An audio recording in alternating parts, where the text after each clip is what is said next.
Hello everyone, welcome to our lecture on MS Excel. सभी का बहुत बहुत वेलकम है। हमने प्रीवियस सेशन में, अगर आपको याद होगा, हमने बात किया था एक्सेल एज ए सॉफ्टवेयर क्या करता है एंड स्प्रेडशीट ऑपरेशंस के बारे में हम बात कर रहे हैं। तो हमने बेसिकली एक वर्क अराउंड देखा। एक्सेल एज ए सॉफ्टवेयर क्या क्या चीजें कर सकता है, एक्सेल है क्या, कहां से आया है, माइक्रोसॉफ्ट का कैसा टूल है। हमने इन बेसिक चीजों के बारे में बात करी थी। कुछ बेसिक मैनिपुलेशन फंक्शंस जैसे कि एडिशन, सब्सट्रैक्शन, डिवीजन, ये सब बेसिक चीजें पढ़ी हमने। कैसे सेल्स को हम रेफर कर सकते हैं and obviously cell, range of cells, ये सब क्या है, हमने बेसिक चीजों के बारे में बात करी। आज जो हम करने जा रहे हैं, हम डिटेलिंग समझेंगे सेल रेफरेंसेस के बारे में, जिसमें हमारा मेन ऑब्जेक्टिव है। हम समझेंगे हर एक सेल को कैसे इंडिविजुअली रेफर कर सकते हैं और फ्रीज कैसे कर सकते हैं, ये सब टॉपिक है। And also in detail then हम बात करेंगे कैसे डिफरेंट फंक्शंस को हम यूज कर सकते हैं एक्सेल के अंदर। चलिए स्टार्ट करते हैं एक एक करके सब्जेक्ट्स के बारे में। जस्ट टू रीआइटरेट, हमने जो फर्स्ट सेशन करा था एक्सेल का, हमने उसमें बात करी थी स्प्रेडशीट ऑपरेशंस के बारे में। हमने बताया था एक्सेल ऐसा सॉफ्टवेयर है जिसमें हम बेसिकली स्प्रेडशीट ऑपरेशंस कर सकते हैं। अगेन, स्प्रेडशीट क्या है? मोर लाइक अ टेबल। इस टेबल को हम कैसे यूज कर सकते हैं, जिसमें हमारा पॉइंट आ जाता है रोज एंड कॉलम्स के पर्सपेक्टिव में। तो रोज एंड कॉलम्स अगर है तो रोज एंड कॉलम्स को हम कैसे यूज कर सकते हैं हमारे स्प्रेडशीट ऑपरेशंस में। सेम जो आप इमेजिन कर सकते हैं, मल्टीपल रोज हैं, मल्टीपल कॉलम्स हैं, एंड जो उनका इंटरसेक्शन है हमने उसके बारे में बात की थी, जिसको हम कहते हैं सेल्स। पर्टिकुलर रोज या कॉलम्स का जो ऑप्शन है, जो कॉम्बिनेशन ऑफ कोऑर्डिनेट आया, जिसको कि हम रेफर कर रहे हैं सेल्स पे। एंड जब हम स्प्रेडशीट ऑपरेशंस कह रहे हैं तो बेसिकली इन सेल्स के ऊपर हम कुछ ऑपरेशंस परफॉर्म कर रहे हैं, जैसे कि हो गया प्लस, माइनस, या फिर मल्टीप्लिकेशन, या फिर डिवीजन। ऑल ऑफ दीज जो हमारे ऑप्शंस हैं, जो हम मैथमेटिकल ऑपरेशंस परफॉर्म कर रहे हैं, जो भी जिस भी तरीके का ऑपरेशन स्प्रेडशीट के ऊपर, वो हमारी हो गई स्प्रेडशीट ऑपरेशन। देन हमने बात की थी एक्सेल ऑल्टरनेटिव्स के बारे में। तो because Excel is a paid software जो कि माइक्रोसॉफ्ट के authorised software bundle office suite के अंदर आता है, जिसके अंदर और भी सॉफ्टवेयर जैसे कि Microsoft power point, Microsoft word, ये सारे भी ऑप्शंस आते हैं अपने पास। एक्सेल उसी एमएस स्वीट का एक पार्ट है, एमएस ऑफिस स्वीट का एक पार्ट है, जो ऐसे हमें बंडल की तरह मिलता है। बट एक्सेल के अलावा भी हमारे पास कुछ ऑप्शंस हैं जो कि हम एक्सप्लोर कर सकते हैं। हमने बात की थी गूगल शीट्स की। Again, open available Google sheets platform है जो सभी यूज कर सकते हैं। लिब्रे ऑफिस है। ये कुछ ऑल्टरनेटिव्स हैं जो हमने बात करी थी। Obviously again at the end of the day tool है। हर एक टूल की प्रोज एंड कॉन्स रहती है, जो हम यूज करके अपने आप एक्सप्लोर कर सकते हैं। हमने कुछ बात करी थी बेसिक एक्सेल ऑपरेटर्स की, जहां हमारा वही प्लस, माइनस, सब्सट्रैक्शन, हम कैसे सेल को रेफर करके ऐड कर सकते हैं। बिकॉज अगर मेरे पास मल्टीपल ऑब्जेक्ट्स है और सब में सेम ही टास्क परफॉर्म करना है, तो मैनुअली थोड़ा डिफिकल्ट हो जाएगा, बिकॉज वो एड अप करेगा टाइम को। करेक्ट। मैनुअली सेम चीज को बार बार करने से वो टाइम टेकिंग कंजम्पशन हो जाता है, जो कि हमें एक्सेल में वो बेनिफिट मिलती है। हमने क्या देखा था, हमने एक सेल में ऑपरेशन परफॉर्म करी जहां पे वी एडेड अप 2 सेल्स, जहां पे अमाउंट और इंटरेस्ट की हम बात कर रहे थे। हमने क्रिएट किया टोटल अमाउंट जो हमें वापस मिलेगा। हमने एक सेल में एक्शन परफॉर्म किया था एंड सबको उसको ड्रैग एंड ड्रॉप कर दिया था, सिंपल कॉपी पेस्ट। जो फॉर्मूला था, फॉर्मूला क्या था, B3 + C2 something like that, and वो पूरे हर एक कस्टमर के लिए कॉपी हो गया। हमने बेसिक फॉर्मूला लिखा एक सेल के लिए, वो सब पे कॉपी हो जाए, जो भी हमारा बेसिक एक्सेल को ऑपरेटर्स के अंदर। ये हमारी बेनिफिट है, जिसके हम बोलते हैं स्प्रेडशीट ऑपरेशन। हम इसको कॉपी पेस्ट कर सकते हैं और सिमिलर फॉर्मूला ऑटोमेटिकली सारे के सारे कस्टमर्स के लिए, रोज के लिए अप्लाई हो जाता है। फिर हमने बात करी थी सॉर्टिंग एंड फिल्टरिंग के ऑप्शंस के बारे में। फिल्टरिंग का हमने देखा था, सॉर्टिंग का हमने ऑप्शन देखा था। डेटा टैब के अंदर हमें ऑप्शन दिखता है सॉर्टिंग एंड फिल्टरिंग का। सिंपल है। अगेन, जो भी हमारी रिक्वायरमेंट है, फिल्टर करना है तो सिंपल हमें चेकबॉक्स के थ्रू भी फिल्टर कर सकते हैं, और हम कुछ कस्टम फिल्टर भी कर सकते हैं, ग्रेटर दैन, इक्वल दैन और इक्वल टू, बिटवीन। ये सारे फिल्टर्स के ऑप्शंस हमें मिल जाते हैं फिल्टर्स के अंदर। सिमिलरली सॉर्टिंग की अगर बात करें, सॉर्टिंग ग्रेटर देन, या फिर हमें असेंडिंग ऑर्डर में करना है, डिसेंडिंग ऑर्डर में करना है, तो ये सारी ऑप्शंस हमने ऑलरेडी एक्सप्लोर करी है हमारे फर्स्ट लेक्चर में ऑन एक्सेल। तो मैं अगर क्विकली समराइज कर दूं कि हम क्या पढ़ने वाले हैं इस लेक्चर में, तो हम बात करेंगे सेल रेफरेंसेस के बारे में, और इसी सेल रेफरेंसेस के लिए हम इंट्रोड्यूस करेंगे कुछ बिग डेटा, जिस प्रॉब्लम्स को हम सॉल्व करेंगे ऑन सेल रेफरेंसेस। देन हम बात करेंगे कि एक्सेल में फंक्शंस को लिखते कैसे हैं, एंड एट लास्ट हम बात करेंगे कुछ टेक्स्ट फंक्शंस के बारे में। ये हमने ऑलरेडी देखा हुआ है पहले भी। सेल रेफरेंसिंग बेसिकली क्या है? सेल सबसे पहले क्या है? Cell nothing but it is an intersection between a row and a column. तो रो एंड अ कॉलम हमारे टेबल में क्या है आप देख सकते हैं। यहां पे मेरे पास कॉलम ए है, कॉलम बी है, कॉलम सी है, कॉलम डी है। तो ये 4 कॉलम्स हो गए मेरे पास, जो कि वर्टिकल आइडेंटिटी है। एंड रोज क्या हुए?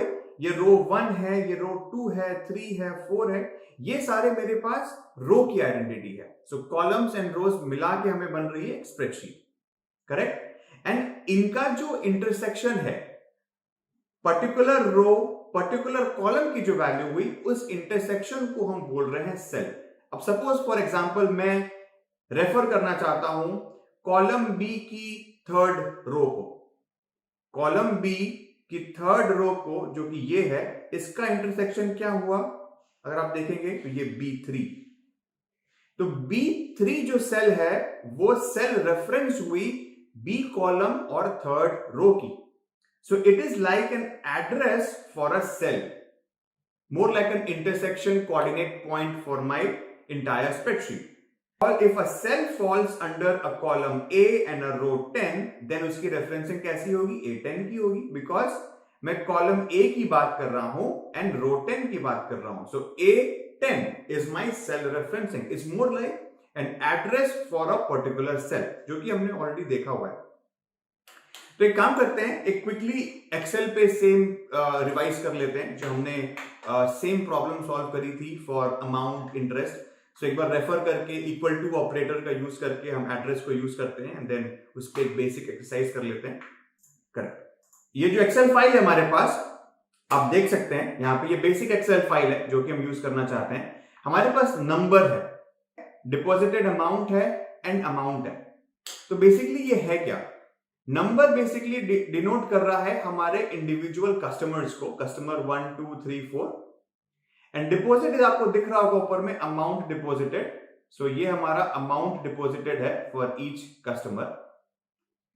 एंड जो 3rd कॉलम है सी, वो है इंटरेस्ट अमाउंट, टोटल इंटरेस्ट हमें कितना मिल रहा है। एंड फाइनली मुझे टोटल अकाउंट में कितने अमाउंट मिल रहे हैं। तो ये सिंपल फॉर्मूला अगर आपको याद होगा, अगर मैं टोटल अमाउंट की बात करूं, total amount is nothing but जो मेरा अमाउंट डिपॉजिटेड है प्लस उस पे मुझे इंटरेस्ट कितना मिला, करेक्ट, यही है ना। तो अगर मुझे इसको पता करना हुआ टोटल अमाउंट कितना है, तो this deposited amount plus my interest amount, या तो मैं मैन्युअली भी कर सकता हूं इसको। 26,239 जो है ये मेरी अमाउंट की वैल्यू है। ये एक रो के लिए या 5 या 10 के लिए तो पॉसिबल है मैन्युअली करना, बट क्या हजारों हजार के लिए पॉसिबल है? बिल्कुल पॉसिबल नहीं है, बहुत टाइम कंज्यूमिंग है। इसी के लिए हम सेल रेफरेंसिंग को स्प्रेडशीट ऑपरेशन में यूज कर सकते हैं। सेल रेफरेंसिंग क्या हुआ? अभी आप अगर देखेंगे, ये जो B2 की वैल्यू है अमाउंट डिपॉजिटेड, ये हो गई इस सेल की एड्रेस B2। सिमिलरली जो 1754 की वैल्यू है वो हो गई C2। तो हमें जो एक्शन परफॉर्म करना है वो basically B2 plus C2 perform करना है। तो B2 को एज एन एड्रेस यूज करने के लिए जब हम B2 लिखें तो ये इस वैल्यू को रेफर करे, जब हम C2 लिखें तो ये इस 1754 को रेफर करे। ये कैसे पॉसिबल होता है? सेल रेफरेंसिंग कैसे होती है? तो उसके लिए हम इक्वल टू का एक सिंबल यूज करते हैं किसी भी फॉर्मूला को लिखने से पहले। इक्वल टू जब हम इस पे क्लिक करेंगे ऑटोमेटिकली ये ब्लू कलर में हो गया, आपको दिख रहा होगा। ये ब्लू कलर में होने का मतलब है ये इसको एज अ वैल्यू नहीं ले रहा, इसको एज अ सेल एड्रेस ले रहा है। इस पे जो भी वैल्यू होगी वो ऑटोमेटिकली यहां पे डायनेमिक अपडेट हो जाएगी। सो अब ये सही है, equal to B2 plus same C2। C2 लिखने की मैं C2 लिख भी सकता हूं, ये भी पॉसिबल है, मैं इस पे क्लिक भी कर सकता हूं। और जैसे ही करूंगा सेम आंसर आ गया 26239, बट इसमें मैन्युअली नहीं करा मैंने कुछ भी, इसमें फॉर्मूला के थ्रू करा, इक्वल टू ऑपरेटर लगा करके B2 प्लस C2, सेम चीज। अगर आप देखेंगे अब सिमिलरली मुझे सेम ऑपरेशन परफॉर्म करनी है for the second customer also, तो सेम चीज है, मुझे B3 प्लस C3 लिखना पड़ेगा, बट मुझे पता है कि ऐसे करके ये रेफर नहीं कर पाएगा, तो हमें यहां पे स्टार्टिंग में एक इक्वल टू का फंक्शन लगाना पड़ेगा ताकि B3 as an address identify करे। तो अगर हम एंटर प्रेस करेंगे तो बाय डिफॉल्ट हमें इसका सम मिल गया। तो ये ऑपरेशन जो मैं परफॉर्म करना चाह रहा था ये बहुत इजीली पॉसिबल हो गया मेरे साथ, यहाँ पे B3 प्लस C3 या B2 प्लस C2, ये बहुत सिंपल हो गया। अब अगर मैं यही चीज करना चाहूं B2 प्लस C2 या B3 प्लस C3 अगर मैं देखता हूं तो कैसे पॉसिबल है, तो अगर आप देखेंगे तो पैटर्न तो सेम है। मैं अगर फर्स्ट रो की बात करूं तो फर्स्ट रो में मैंने क्या किया, B2 प्लस C2 किया, बेसिकली 2 जो वैल्यू है वो सेकेंड रो की तो सेम ही है, मैं कॉलम्स को ऐड कर रहा हूं, एक पैटर्न जैसा बन रहा है। सिमिलरली थर्ड रो में थर्ड रो की B एंड C कॉलम की वैल्यू, फोर्थ रो में फोर्थ रो की B एंड C की वैल्यू, एक पैटर्न जैसा बन रहा है। तो इन केस में हमने देखा था हम सिंपल इसको सेलेक्ट करके इसको ड्रैग कर सकते हैं जहां तक मुझे ये कॉपी करना है, तो ये पैटर्न हर एक सेल के लिए कॉपी हो जाएगा। इसका फॉर्मूला आप देख सकते हैं B3 प्लस C3, बट हमने फोर्थ रो के लिए नहीं लिखा था। फोर्थ रो में अगर आप देखेंगे हम इस पर क्लिक करके ये ऑटोमेटिकली इसने आइडेंटिफाई कर लिया इस पैटर्न को जो कि है B4 प्लस C4। लाइकवाइज अगर हम नीचे जाएंगे B5 प्लस C5, लाइकवाइज और नीचे जाएंगे सेवेंथ रो के लिए B7 प्लस C7, इसने ऑटोमेटिकली आइडेंटिफाई कर लिया। ये एक बहुत मेजर बेनिफिट है हमारे पास एक्सेल के अंदर, बिकॉज ये ऑटोमेटिकली आइडेंटिफाई कर लेता है इन पैटर्न्स को और हमारा सेल रेफरेंसिंग वाला जॉब इजियर हो जाता है। तो ये हुई हमारी बेसिक सेल रेफरेंसिंग। अब चलिए आगे बढ़ते हैं, हम समझते हैं एब्सोल्यूट रेफरेंसिंग क्या हुआ। तो अगर हम सेल रेफरेंसिंग की बात करें तो सेल रेफरेंसिंग में हमारे पास बेसिकली 2 टाइप्स है। फर्स्ट जो हम बात करेंगे वो हम बात करेंगे रिलेटिव रेफरेंसिंग की। सो जो रेफरेंसिंग अभी तक हम देखते आ रहे हैं, all the referencing we have used so far is basically a relative reference। तो इसमें हो क्या रहा है, अगर आपने ध्यान दिया तो relative reference में it changes the value when the formula is copied to another cell। हमने जब अमाउंट का फॉर्मूला लिखा फॉर रो 2 तो हमारी फॉर्मूला थी B2 plus C2। Third row में क्या फॉर्मूला थी, B3 प्लस C3। हमने यही पैटर्न जब दूसरे सेल्स में कॉपी किया तो वो ऑटोमेटिकली डायनामिक अपडेट हो गया B4 प्लस C4। तो आप देखोगे ये जो मेरी सेल की रेफरेंसेस है B2 C2 B3 C3 ये सब चेंज हो रही है, these are changing। that means third row में it is B3 and C3, fourth row में it is B4 and C4, they all are different values। तो जैसे कि सेल्स की डायनामिक अपडेट्स हो रही है हर एक रेफरेंसिंग कॉल में, उसको हम बोलते हैं रिलेटिव रेफरेंसिंग।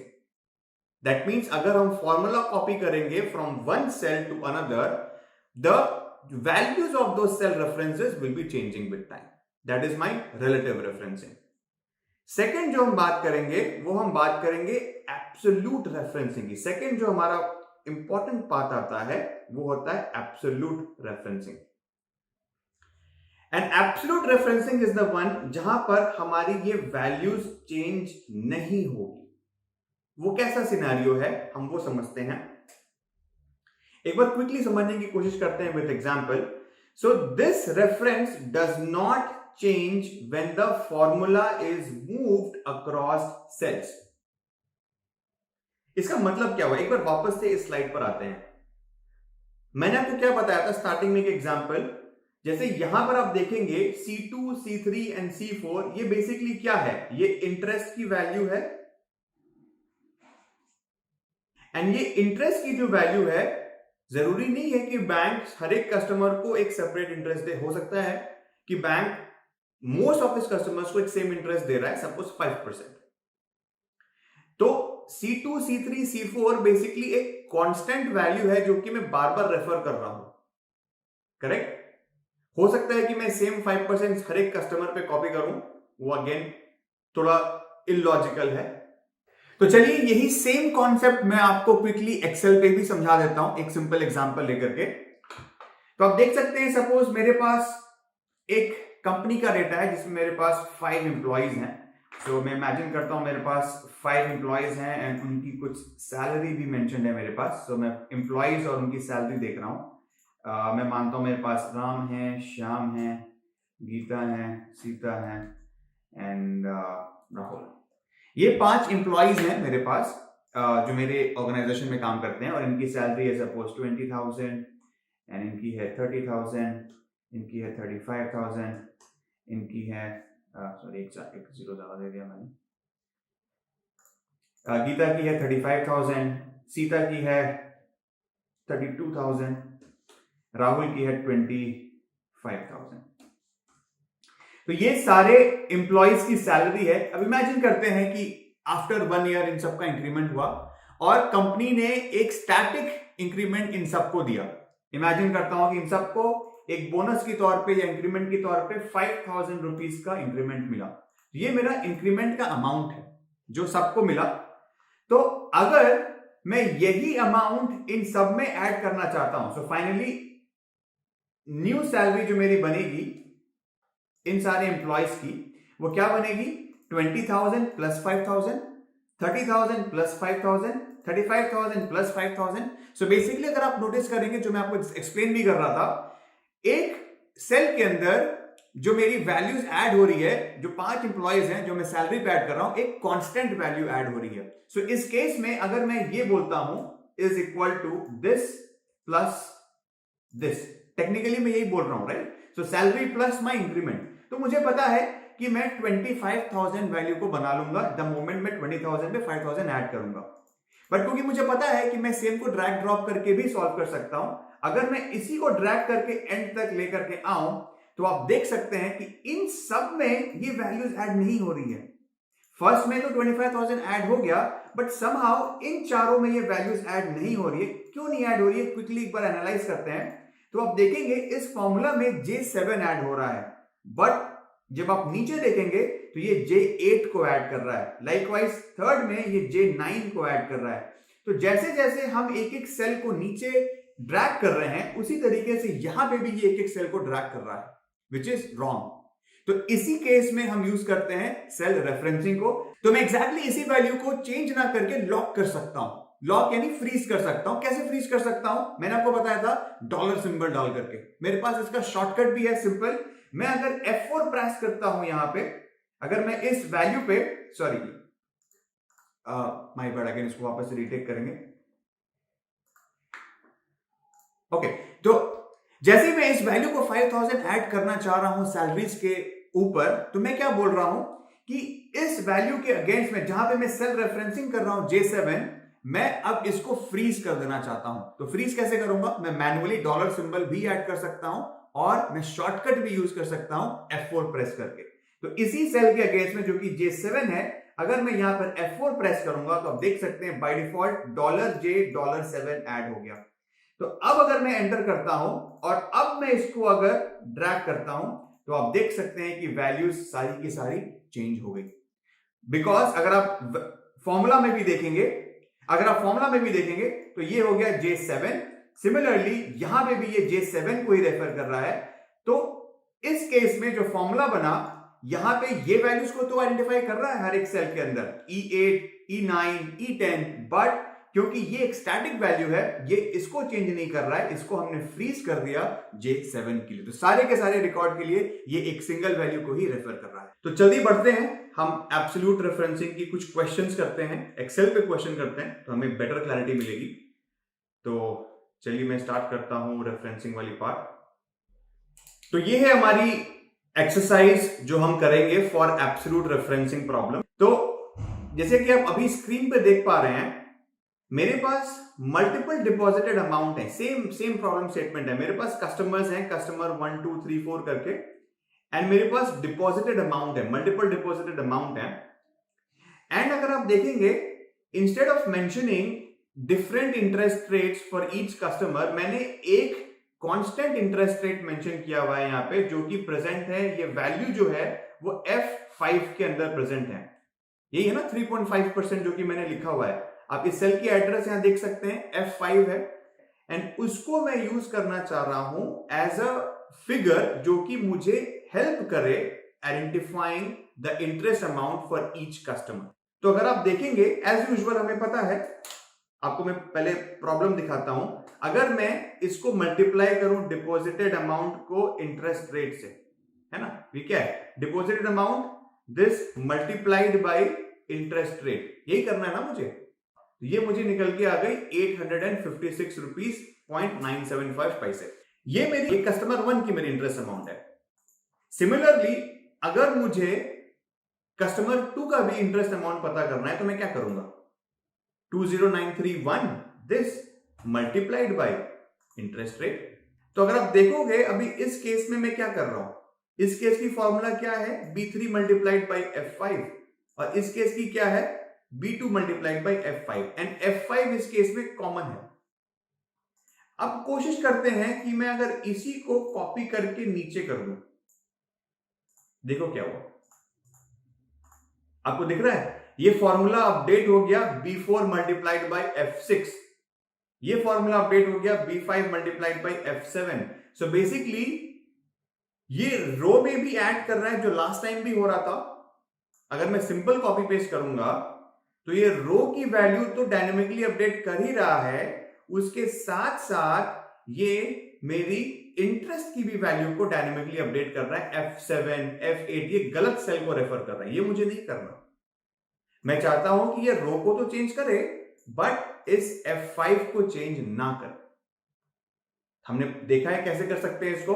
हम क्या करेंगे, इसके पीछे एक सिंपल डॉलर ऑपरेटर लगाएंगे। कैसे, अभी मैनुअली करते हैं। हमने क्या करना है, सिंपल शिफ्ट दबा के डॉलर की वैल्यू ऐड करनी है, F के पहले भी और 5 के पहले भी। अभी पहले समझते हैं, हमने 2 डॉलर की सिंबल्स ऐड करी, एक तो F के पहले भी ऐड करी और दूसरा 5 के पहले भी ऐड करी। सिंपल अभी मैंने कीबोर्ड से टाइप किया है F4 एंड F5, एंटर करते हैं इसको। अभी आप देखेंगे इस दोनों के फॉर्मूला में चेंजेस है। जैसे रो नंबर 3 अगर आप देखेंगे तो ये B3 मल्टीप्लाइड बाई F5 है, बट यही अगर आप ऊपर देखेंगे हमने जहां पे डॉलर ऐड किया है वो B2 मल्टीप्लाइड बाई $F$5। अब अगर मैं इस कस्टमर 1 की वैल्यू को ड्रैग करता हूं, अब इसकी वैल्यूज को आप देखो, इसके फॉर्मूलाज को देखो, आपको दिख रहा है ये B4 multiplied by same cell, interest rate 3.5%।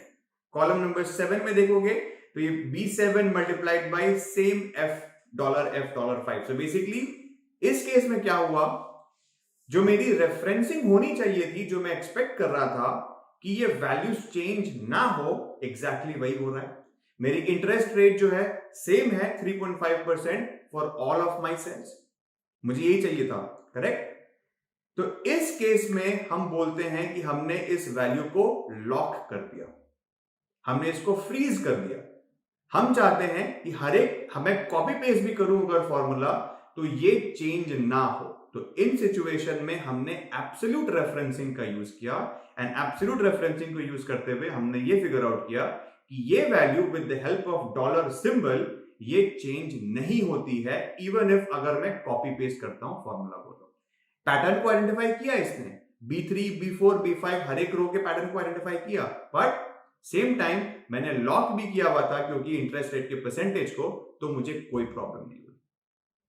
ठीक है, तो हमने सिंपल इसको कुछ नहीं करना है, हमने यहां से इसको डबल क्लिक भी करेंगे तो सारे रो में ये कॉपी हो जाएगा एज इट इज। अब आते हैं next, total amount. Total amount क्या है, टोटल अमाउंट तो हमारा सेम सिंपल है, deposited amount plus interest amount. क्या इसमें हमें लॉकिंग की जरूरत है? नहीं, इस केस में हमारे लॉकिंग की जरूरत नहीं है, बिकॉज अब तो हमारी इंटरेस्ट कैलकुलेट होगी जो कि कांस्टेंट है, बट टोटल अमाउंट तो सबकी डिफरेंट ही होगी ना। तो टोटल अमाउंट कस्टमर 1 की क्या है, कस्टमर 1 की डिपॉजिटेड प्लस कस्टमर 1 की इंटरेस्ट। मैं उसमें कस्टमर 2 का इंटरेस्ट नहीं ऐड कर सकता, तो इस केस में वापस से सेम हो जाएगा B2 प्लस C2। एंड इस केस में हमें कोई फ्रीज करने की जरूरत नहीं है, हमें कोई लॉक करने की जरूरत नहीं है, बिकॉज ये हर एक रो की सेपरेट वैल्यूज है, हम सिंपल इसको डबल क्लिक करेंगे या ड्रैग भी कर सकते हैं। तो उस केस में आप देखोगे B3 plus C3, B4 plus C4, and ये C4 क्या है या C3 क्या है, ये भी एक कैलकुलेटेड वैल्यू है जो कि इंटरेस्ट रेट से आ रही है। तो calculation on top of calculation totally possible है एक्सेल के अंदर। तो ये था जो हम एब्सोल्यूट रेफरेंसिंग में कवर करना चाह रहे थे।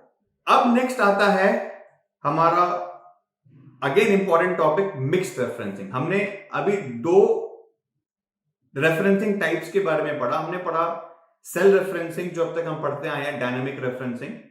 सेकंड एब्सोल्यूट रेफरेंसिंग जिसमें हमने फ्रीज कर दिया एक सेल को, जिसमें हमने की दो डॉलर साइंस का यूज किया। सपोज अगर $8.10 है तो हमने इसको चेंज कर दिया $8 $10 में।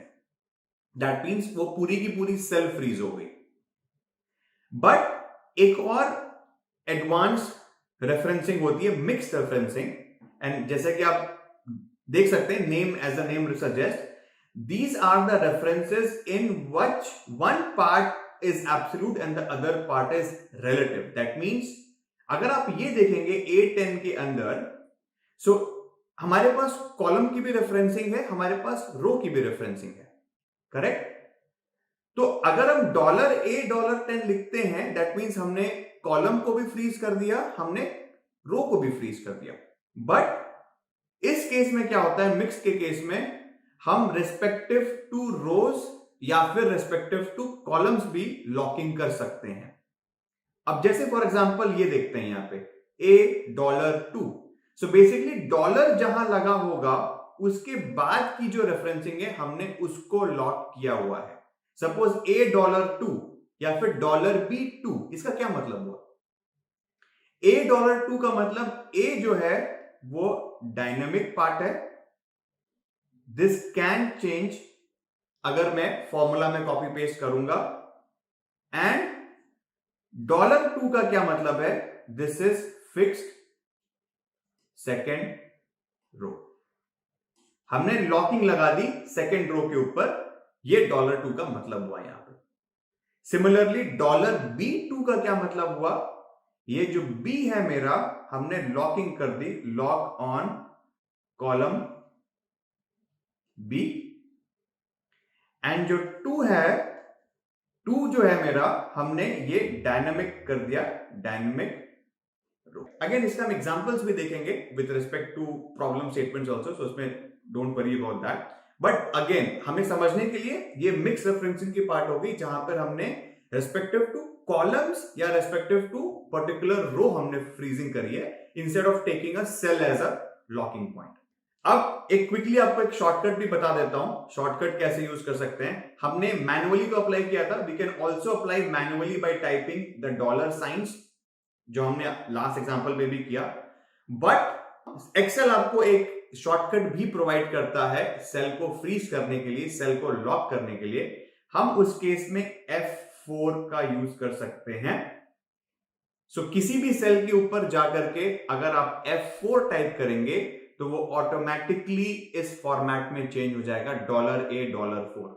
Single press of F4 will get converted to absolute referencing. हम अगेन अगर दोबारा सेकंड प्रेस करेंगे F4 on the same cell तो वो मिक्स्ड रेफरेंसिंग में चेंज होता चला जाएगा। सेकंड प्रेस में वो रो नंबर पे लॉक करेगा, A $4 पे कन्वर्ट होगा। थर्ड प्रेस पे वो कॉलम रेफरेंसिंग पे चला जाएगा, कॉलम $A4 पे चला जाएगा, एंड अगेन अगर हम फोर्थ प्रेस करेंगे F4 तो वो वापस से रिलेटिव रेफरेंसिंग पा जाएगा। तो चलिए हम क्विकली इसी सेम मिक्स रेफरेंसिंग को एक्सेल पे भी देख लेते हैं। तो हमारे पास एक और क्वेश्चन है। सो इसमें आप देख सकते हैं कि मेरे पास कस्टमर नेम है, मल्टीपल कस्टमर का इंफॉर्मेशन है, उसकी अमाउंट डिपॉजिटेड आ रही है जो कि इस कस्टमर ने डिपॉजिट किया है, एंड ये 4 डिफरेंट इंटरेस्ट हैं जो उसको इसी डिपॉजिट अमाउंट पे मिले हैं। फॉर एग्जांपल ये 1497 जो इंटरेस्ट मिला है उसको फिक्स्ड डिपॉजिट में मिला है, एंड ये 877 जो मिला है उसको सेविंग्स अकाउंट पे मिला है। सिमिलरली स्टॉक मार्केट की इंटरेस्ट एंड रिकरिंग डिपॉजिट की interest, and similarly recurring deposit की इंटरेस्ट। तो बेसिकली आप देख सकते हैं for one single amount deposited इसको 4 डिफरेंट कैटेगरीज की इंटरेस्ट अमाउंट मिल रही है। तो अगर अब मैं देखना चाहूं कि टोटल अमाउंट फाइनली जो मेरा फिक्स्ड डिपॉजिट में होगा वो क्या होगा, amount deposited plus fixed deposit amount interest. Similarly अगर मैं सेविंग्स अकाउंट का देखूं तो amount deposited plus savings account का इंटरेस्ट, एंड सिमिलरली अगर मैं स्टॉक मार्केट का देखूं तो वो amount deposited plus stock market का interest. So likewise different categories में जो वो इंटरेस्ट मिल रही है उसको मुझे टोटल अमाउंट में उसके डिपॉजिटेड में से वो इंटरेस्ट को ऐड करना पड़ेगा लाइकवाइज। तो कैसे करूंगा, तो मुझे पता है अगर मैं मैन्युअली करना चाहूं तो मैं मैन्युअली कर सकता हूं। So total amount fix deposit का हो जाएगा मेरा B2 प्लस इंटरेस्ट जो मुझे फिक्स अमाउंट में मिला जो है C2, मैं एंटर करूंगा, मुझे टोटल अमाउंट फिक्स डिपॉजिट की मिल गई। सिमिलरली अगर मैं सेविंग्स अकाउंट का करूंगा तो दिस B2 प्लस 877 जो कि है D2 कॉलम के अंदर। नेक्स्ट अगर मुझे स्टॉक मार्केट का इंटरेस्ट देखना है तो यही सेम अमाउंट पे मैं स्टॉक मार्केट का इंटरेस्ट को ऐड करूंगा तो ये मुझे मिल जाएगा। फोर्थ इसी वैल्यू पे अमाउंट डिपॉजिटेड पे अगर मैं ऐड करना चाहूं रिकरिंग डिपॉजिट की वैल्यू तो वो हो जाएगा F2। तो ये मुझे पता चल गया हर एक डिफरेंट कैटेगरी ऑफ प्रोडक्ट के हिसाब से अगर मैं इंटरेस्ट को ऐड करूं अमाउंट डिपॉजिटेड पे तो मैं 1 बाय 1 करके ऐड कर सकता हूं इसको। अगर मैं इसी फंक्शन को ड्रैग करना चाहूं तो क्या मैं कर सकता हूं, सपोज अभी मैं पहले सेकंड कॉलम में ट्राई करता हूं इसी सेम चीज को अमाउंट डिपॉजिट के लिए इसको प्लस इंटरेस्ट अमाउंट को ऐड करता हूं। तो अब मैं ट्राई करता हूं इसको यहां से यहां तक ड्रैग करने का। तो क्या आप देख सकते हैं ये तो एक्सपेक्टेड रिजल्ट आया नहीं, इसने क्या किया, हमने यहां पे B3 प्लस C3 किया बट नेक्स्ट में मेरा क्या एक्सपेक्टेशन था B3 प्लस D3, बट इसने क्या किया C3 प्लस D3। तो ये तो रॉन्ग है। तो हमारा फॉर्मूला क्या कहता है कि हमारा जो कॉलम B है वो फिक्स्ड है बट सारे के सारे जो एडिशनल कॉलम है वो रेस्पेक्टिवली हर एक प्रोडक्ट के लिए चेंज होंगे। तो इस सिंपल ड्रैग करने से ये काम नहीं बन रहा है मेरा। तो मुझे पता है मैं क्या कर सकता हूं इस केस में, क्या मैं इस कॉलम को फिक्स कर सकता हूं, बिकॉज मेरा तो कॉलम फिक्स है। यहां पे मुझे पता है कि मेरा जो अमाउंट डिपॉजिटेड है वो B कॉलम के अंदर ही प्रेजेंट है। सो B3 में जो मेरा B कंपोनेंट है जो कि कॉलम है वो फिक्स्ड है एंड जो 3 कंपोनेंट है रो का वो चेंजिंग है। तो मुझे रो को चेंज कराना है बट कॉलम को चेंज नहीं कराना है। तो इस केस में मैं एक सिंपल डॉलर सिंबल ऐड कर सकता हूं B के अगेंस्ट में। अगेन मेरे पास शॉर्टकट भी अवेलेबल है, मैं F4 को प्रेस करूंगा, वन टाइम अगर F4 प्रेस करूंगा तो दोनों में ऐड होगा, फिर एक बार प्रेस करूंगा तो 3 में ऐड होगा, फिर एक बार प्रेस करूंगा तो ये B में ऐड होगा, एक बार वापस प्रेस करूंगा तो ये नॉर्मल हो जाएगा। तो मैं अगर 3 बार प्रेस करूंगा तो मुझे पता है कि मेरी सेल रेफरेंसिंग B पे कांस्टेंट हो जाएगी, फ्रीज हो जाएगी and row as it is change होता चला जाएगा। तो एग्जैक्टली अगर मैं अब इसको ड्रैग करूंगा यहां से लेके यहां तक तो आप देख सकते हैं अब मेरी वैल्यूज में B कॉलम कांस्टेंट है एंड रेस्पेक्टिवली अगर मैं इसको ड्रैग कर रहा हूं यहां से लेकर के यहां तक तो मेरी वैल्यूज में B कांस्टेंट होने के साथ साथ मुझे रेस्पेक्टिवली प्रोडक्ट की इंटरेस्ट को वो ऐड कर रहा है। अब इसी को मैं नीचे भी ड्रैग कर सकता हूं नीचे तक। तो आप देख सकते हैं कि जो मेरी रो की जो रेफरेंसिंग है वो डायनामिक है, वो हर एक रो के लिए चेंज हो रही है। B8 है इस केस में, आप देख सकते हैं B10 है, बट जो मेरी कॉलम की रेफरेंसिंग है B वो कांस्टेंट है इस केस में। मुझे एग्जैक्टली यही चाहिए था, मुझे ये देखना था कि कॉलम की रेफरेंसिंग कांस्टेंट रहे बट रो डायनामिकली मेरे हर एक रो के लिए चेंज होता चला जाए। तो इसको कहते हैं मिक्स रेफरेंसिंग, जिसमें हमने कॉलम को फ्रीज किया बट रो को फ्रीज नहीं किया। चलिए आगे बढ़ते हैं और हम अब बात करेंगे कुछ एक्सेल फंक्शंस के ऊपर। उसके पहले हम इंट्रोड्यूस करते हैं डेटा सेट। सो बेसिकली जिस पे हम क्वेश्चंस करेंगे आज in our lecture, we have tried to use a actual और ट्रू टू रियलिटी डेटा जो कि हमने Kaggle से यूज किया है। So Kaggle is one of the very standard websites and इस जो हम डेटा सेट आज यूज कर रहे हैं वो मिस्टर दीपक सिरोहीवाल ने अपलोड किया है and which has been modified by us a bit. So Kaggle आपको बता दूं guys, Kaggle is one of the very great websites, very standardly used and referred by multiple people across the globe and ये एक बहुत ही बड़ा source है for multiple true to reality projects, data sets जहां पे हम यूज करके अपनी रिसर्च वर्क को कंप्लीट कर सकते हैं। सो एंड हम इसी को यूज करेंगे for our own purpose as well. And जो डेटा सेट अभी हम यूज करने जा रहे हैं, so it contains the information of around 10,000 Indian companies.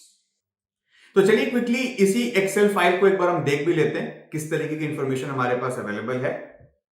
तो आप स्क्रीन पे देख सकते हैं हमारे पास कुछ सर्टेन कॉलम्स हैं, यहां पे यही फाइल को हम यूज करेंगे। सीरियल नंबर है, बेसिकली एक आइडेंटिफायर है हर एक डिफरेंट रो का। एंड सेकंड कॉलम है नेम, यहीं पे हमारे पास वो कंपनीज की नेम है जिसकी इंफॉर्मेशन मेरे पास इस एक्सेल फाइल में अवेलेबल है।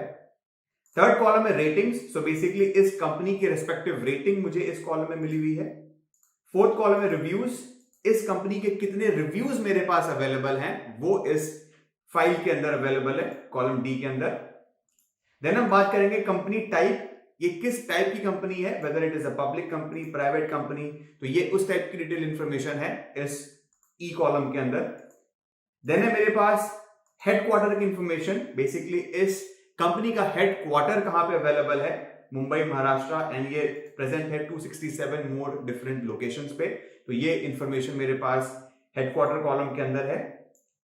देन हम बात करेंगे एज, एज बेसिकली कितनी पुरानी ये कंपनी है, टीसीएस फॉर एग्जांपल एक 54 इयर्स ओल्ड कंपनी है, सो लाइकवाइज हर एक डिफरेंट कंपनीज का एज मुझे यहां पे मिल जाएगा।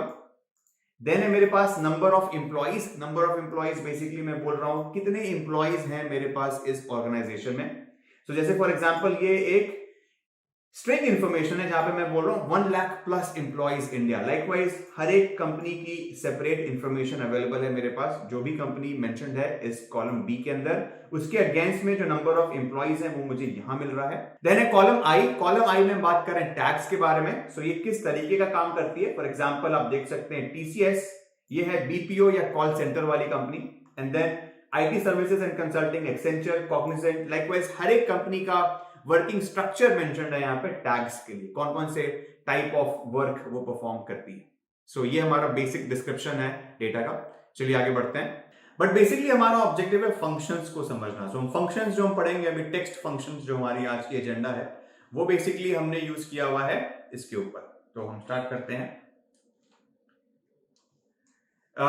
सबसे पहले हम बात करेंगे एक्सेल फंक्शंस। सो एक्सेल फंक्शंस होता क्या है, और फंक्शंस में जो इंपॉर्टेंट फीचर्स है, one of the most important जो फीचर्स ऑफ स्प्रेडशीट अगर मैं बात करूं तो वो इसकी इनबिल्ट फंक्शनैलिटी है।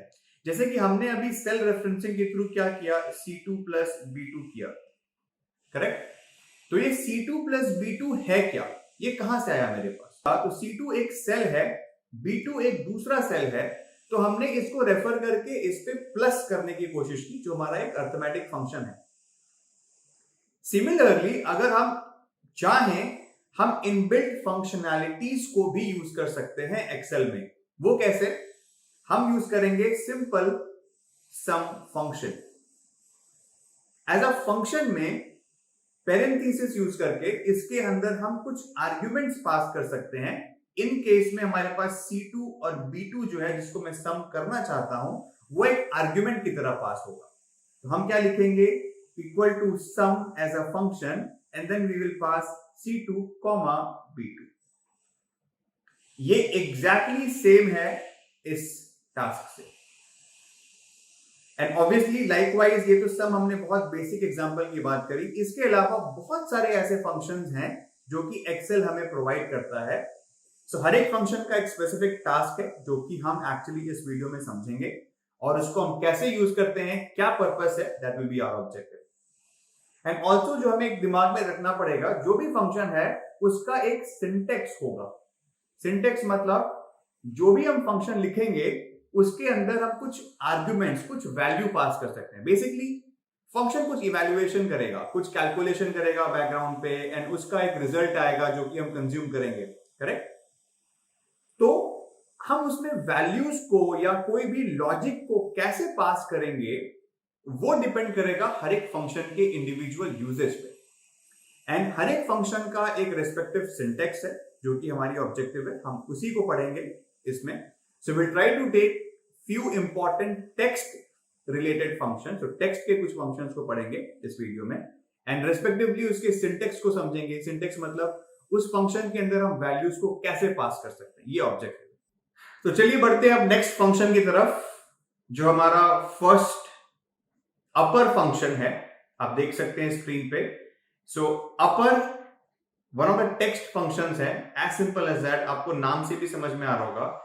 Simple, upper as a function है जो कि मेरे टेक्स्ट को अपर केस में कन्वर्ट करता है। सिंटेक्स क्या है, सेम इक्वल टू ऑपरेटर के थ्रू ही यूज करेंगे इसको हम।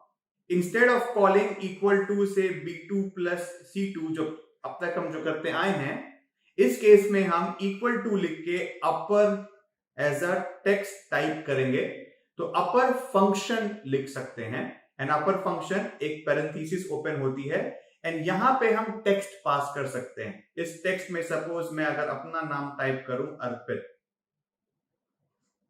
मैं लिख सकता हूं। ऑब्वियसली अर्पित एक टेक्स्ट है तो कोट्स के अंदर जाएगा। या फिर सपोज अर्पित किसी B2 सेल के ऊपर भी प्रेजेंट है तो मैं इसको सिंपल अपर B2 भी यहां पे पास कर सकता हूं, इवन दैट विल वर्क। तो इसका आउटपुट क्या होगा, it is going to convert my name which is in lower case to upper case. तो इसका रिजल्ट क्या आएगा, ARPIT। सो लोअर केस से ये सिंपल अपर केस में कन्वर्ट हो गया। ठीक है, सिंपल है, नथिंग वेरी फैंसी। तो एक काम करते हैं, जो सेम डेटा सेट की जो मैं बात बोल रहा था आपको from Kaggle which we have taken, so let's try to open that Excel sheet and we'll quickly see कि हम कैसे उसमें एक प्रॉब्लम को सॉल्व भी कर सकते हैं। जैसे हमने एक एक्सरसाइज भी लिखा हुआ है इसमें, so we're trying to convert एक कंपनी नेम करके कॉलम है उसमें सारे के सारे डेटा वैल्यूज को जो कंपनी नेम कॉलम्स के अंदर हैं उसको अपर केस में कन्वर्ट करना है।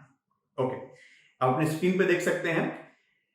मेरे पास ये फाइल है जो कि मैं इसके अंदर आपको दिखा दूं। मेरे पास सीरियल नंबर है, नेम ऑफ द ऑर्गेनाइजेशन है, rating, reviews, company name, company type, headquarters, तो ये सब कॉलम्स प्रेजेंट है मेरे पास, राइट। तो मैं क्या करना चाहता हूं, ये जो कंपनी नेम है मैं इसको अपर केस में कन्वर्ट करना चाहता हूं। यहीं पे एक नया कॉलम क्रिएट कर देते हैं। कैसे क्रिएट करेंगे, आप C पे क्लिक करोगे अपने कॉलम पे, राइट क्लिक करके आपको इंसर्ट का ऑप्शन दिखाई देगा। हमने क्या किया, C पे गए, B पे भी कर सकते हैं, C पे भी कर सकते हैं, बट क्या होता है, एक इंसर्ट कर सकते हैं कॉलम, राइट क्लिक करके इंसर्ट किया तो इसके पहले एक कॉलम इंसर्ट हो जाएगी। तो हमने एक नया कॉलम इंसर्ट कर दिया। अब हम इसका नाम दे देते हैं अपर केस नेम। अब मैं क्या बोल रहा हूं, मुझे इन सब नेम्स का अपर केस चाहिए। तो मैंने क्या बोला, function equal to and upper type करेंगे UPPER। बट जैसे ही मैंने UPP टाइप किया आपको ऑलरेडी एक सजेशन बॉक्स में अपर दिख रहा होगा, है ना। मैं सिंपल टैब प्रेस करके इसको सेलेक्ट भी कर सकता हूं या फिर उस पर भी डायरेक्टली क्लिक कर सकता हूं। बट अपर पे मैंने टैब प्रेस कर दिया तो मुझे ये फंक्शन ओपन हो गया अपर। आप देख सकते हैं ऑटोमेटिकली इसने पैरेंथेसिस भी ओपन कर दिया है। अब इसमें आप देखेंगे यहाँ पे एज अ फंक्शन के सजेशन में ये ऑलरेडी दिख भी रहा है कि मुझे क्या पास करना है, टेक्स्ट। मैं चाहूं तो मैं इस पे यहां पे अभी अर्पित भी पास कर सकता हूं फॉर एग्जाम्पल, एंड इसको पैरेंथेसिस से क्लोज कर दिया, एंटर करूंगा तो ये अपर केस अर्पित आ गया। बट मुझे ये नहीं चाहिए, मुझे कंपनी नेम को कन्वर्ट करना है। तो मैं कंपनी नेम की जगह, मतलब अर्पित की जगह, यहां पे मैं B2 पे क्लिक करूंगा तो ये B2 आ गया मेरा यहाँ पे, एंड इस पे मैंने एंटर कर दिया तो ये ऑब्वियसली अभी तो ये अपर केस में ही है। ये एक्सेंचर वाले केस में देख लेते हैं तो सिंपल होगा, अपर आ गया, ओपन कर दिया ब्रैकेट, हमने यहाँ पे इसको B3 पे क्लिक कर दिया, ओके। आप देख सकते हैं एक्सेंचर अपर केस में कन्वर्ट हो गई। एंड सिमिलरली इसी फंक्शन को हम डबल क्लिक करके ड्रैग कर देंगे, मुझे बार बार लिखने की जरूरत नहीं है, तो एक बार सारी की सारी कंपनी की अपर केस नेम मुझे यहां पर आ गई। अब इसके बाद आगे बढ़ते हैं हमारे नेक्स्ट फंक्शन की तरफ, लोअर फंक्शन। अब लोअर फंक्शन क्या करता है, आप देख सकते हैं लोअर फंक्शन में मेरे पास क्या है, मैं इसको कन्वर्ट करना चाहता हूं लोअर केस में। अभी मैंने क्या किया, अपर फंक्शन से अपर केस में कन्वर्ट किया। सिमिलरली लोअर केस, समझ में आ रहा होगा आपको, लोअर फंक्शन लोअर केस में कन्वर्ट करेंगे। अभी मेरे पास अज्यूमिंग सब कुछ अपर केस में प्रेजेंट है, तो इसी अपर केस को मैं अब लोअर केस में करना चाहता हूं, तो 100% पॉसिबल है। Same way, instead of using upper function अब मैं लोअर कॉल करूंगा सेम इक्वल टू ऑपरेटर के साथ। इसको एक बार क्विकली शीट पे भी देख लेते हैं। ये मेरे पास अभी अपर केस का नेम है, एक और क्रिएट कर लेते हैं यहाँ पे लोअर केस का नेम, इंसर्ट कर देते हैं यहाँ पे लोअर केस नेम, ठीक है। अब इस लोअर केस नेम में ये सारे नेम जो मेरे पास आ रहे हैं, सपोज मैं इसी को लोअर केस में कन्वर्ट करना चाहता हूं, इक्वल टू, अब मैं कॉल करूंगा लोअर, टैब दबा सकता हूं। आप देख सकते हैं जैसे ही मैंने LOW टाइप किया मेरे पास सजेशन आ रहा है लोअर का, टैब प्रेस करूंगा ऑटोमेटिकली ये यू सेलेक्ट हो जाएगा। एंड देन चाहे तो मैं इसको भी कर सकता हूं, अगर मुझे करना है तो मैं इसको भी कर सकता हूं, दोनों में से किसी को भी कर सकता हूं। एंटर, TCS लोअर केस में कन्वर्ट हो गई। आप देख सकते हैं इक्वल टू किया, डबल क्लिक, ये सारे के सारे रो में ऑटोमेटिकली लोअर केस कन्वर्ट हो गया। नेक्स्ट है हमारे पास प्रॉपर फंक्शन। अब प्रॉपर फंक्शन क्या करता है? प्रॉपर फंक्शन आप देख सकते हैं, it is going to capitalize the first letter in each word of my text value। जितने भी वर्ड्स होंगे जो हम कैमल केस भी कहते हैं, अब मैं उस पे हर एक जो फर्स्ट लेटर होगा मैं उसको कैपिटलाइज करना चाहता हूं। सपोज मेरे पास है अर्पित जैन, ये मेरा टेक्स्ट है। अगर मैं इस पे प्रॉपर फंक्शन को कॉल करूंगा, इक्वल टू प्रॉपर फंक्शन, तो इसकी रिजल्ट आएगी ARPIT, where A is caps and J is a new word, Jain is a new word, so Jain का J कैप। सो जितने भी वर्ड्स होंगे, for all of them it has to be capitalised on the first character, so A caps and J caps, ठीक है। इसका भी exercise देख लेते हैं। सो हमारे पास convert all the headquarters, so headquarters वाले कॉलम्स में देख लेते हैं एंड उसमें हमें कन्वर्ट करना है प्रॉपर केस में, ठीक है। Let's do that. आप स्क्रीन पे देख सकते हैं ये हेडक्वार्टर की कॉलम है यहाँ पे हमारे पास। तो आई थिंक ये ऑलरेडी हुआ भी है, बट ठीक है, इसको हम ट्राई कर लेते हैं, हम इंसर्ट कर लेते हैं यहाँ पे, हम इस पे प्रॉपर कर लेते हैं। आई थिंक पहले इसको लोअर केस में कन्वर्ट कर देते हैं, फिर लोअर केस में कन्वर्ट करेंगे तो वो इजी होगा, क्योंकि आपको समझ में आएगा ये ऑलरेडी प्रॉपर केस में ही है। बिकॉज आप देख सकते हैं मुंबई का M कैप्स है, महाराष्ट्र का M कैप्स है ना। तो इसको पहले एक बार एक काम करते हैं, इसको पहले हम लोअर केस में कन्वर्ट कर देते हैं एंड देन उसको करते हैं प्रॉपर में, तो आपको समझ में आएगा वो क्या हुआ। इसको पहले लोअर हेडक्वार्टर लिख देता हूं एंड इसको मैं प्रॉपर HQ लिख देता हूं। तो लोअर में क्या होगा, ये equal to lower of this, ये मेरी सारी की सारी केसेस लोअर में कन्वर्ट हो गई। अब मैं इस पे प्रॉपर फंक्शन कॉल कर लूंगा, इस लोअर वाले पे। आप देख सकते हैं इसमें से M कैप्स हुआ and M of all the words, Mumbai का M एंड महाराष्ट्र का M, ये दोनों इसमें कैपिटल हो गए। लाइकवाइज आप देख सकते हैं Dublin, Mumbai, Bengaluru and Pune, New York, so हर एक वर्ड के फर्स्ट कैरेक्टर को इसने कैपिटलाइज कर दिया। ये है मेरी प्रॉपर फंक्शन। अब है हमारे पास लेंथ फंक्शन, LEN। LEN क्या करता है? It is going to count the number of characters which could be an alphabet, special symbols etcetera. जो भी स्पेशल सिंबल या कैरेक्टर्स या अल्फाबेट्स होंगे, ये उनका काउंट निकाल करके हमें देगा LEN फंक्शन। जैसे सपोज अगर मैं इक्वल टू LEN पास करूं अर्पित के ऊपर, सो कितने कैरेक्टर्स हैं? 1 2 3 4 5, सो इसका आउटपुट आएगा 5 as a number. So it is going to give me the count of the characters, whether it is an alphabet, special characters और एनी सिंबल्स, एनीथिंग, ठीक है। नाउ हमारा क्वेश्चन क्या है? We have to find the top 10 companies with the longest name in our data set, ठीक है।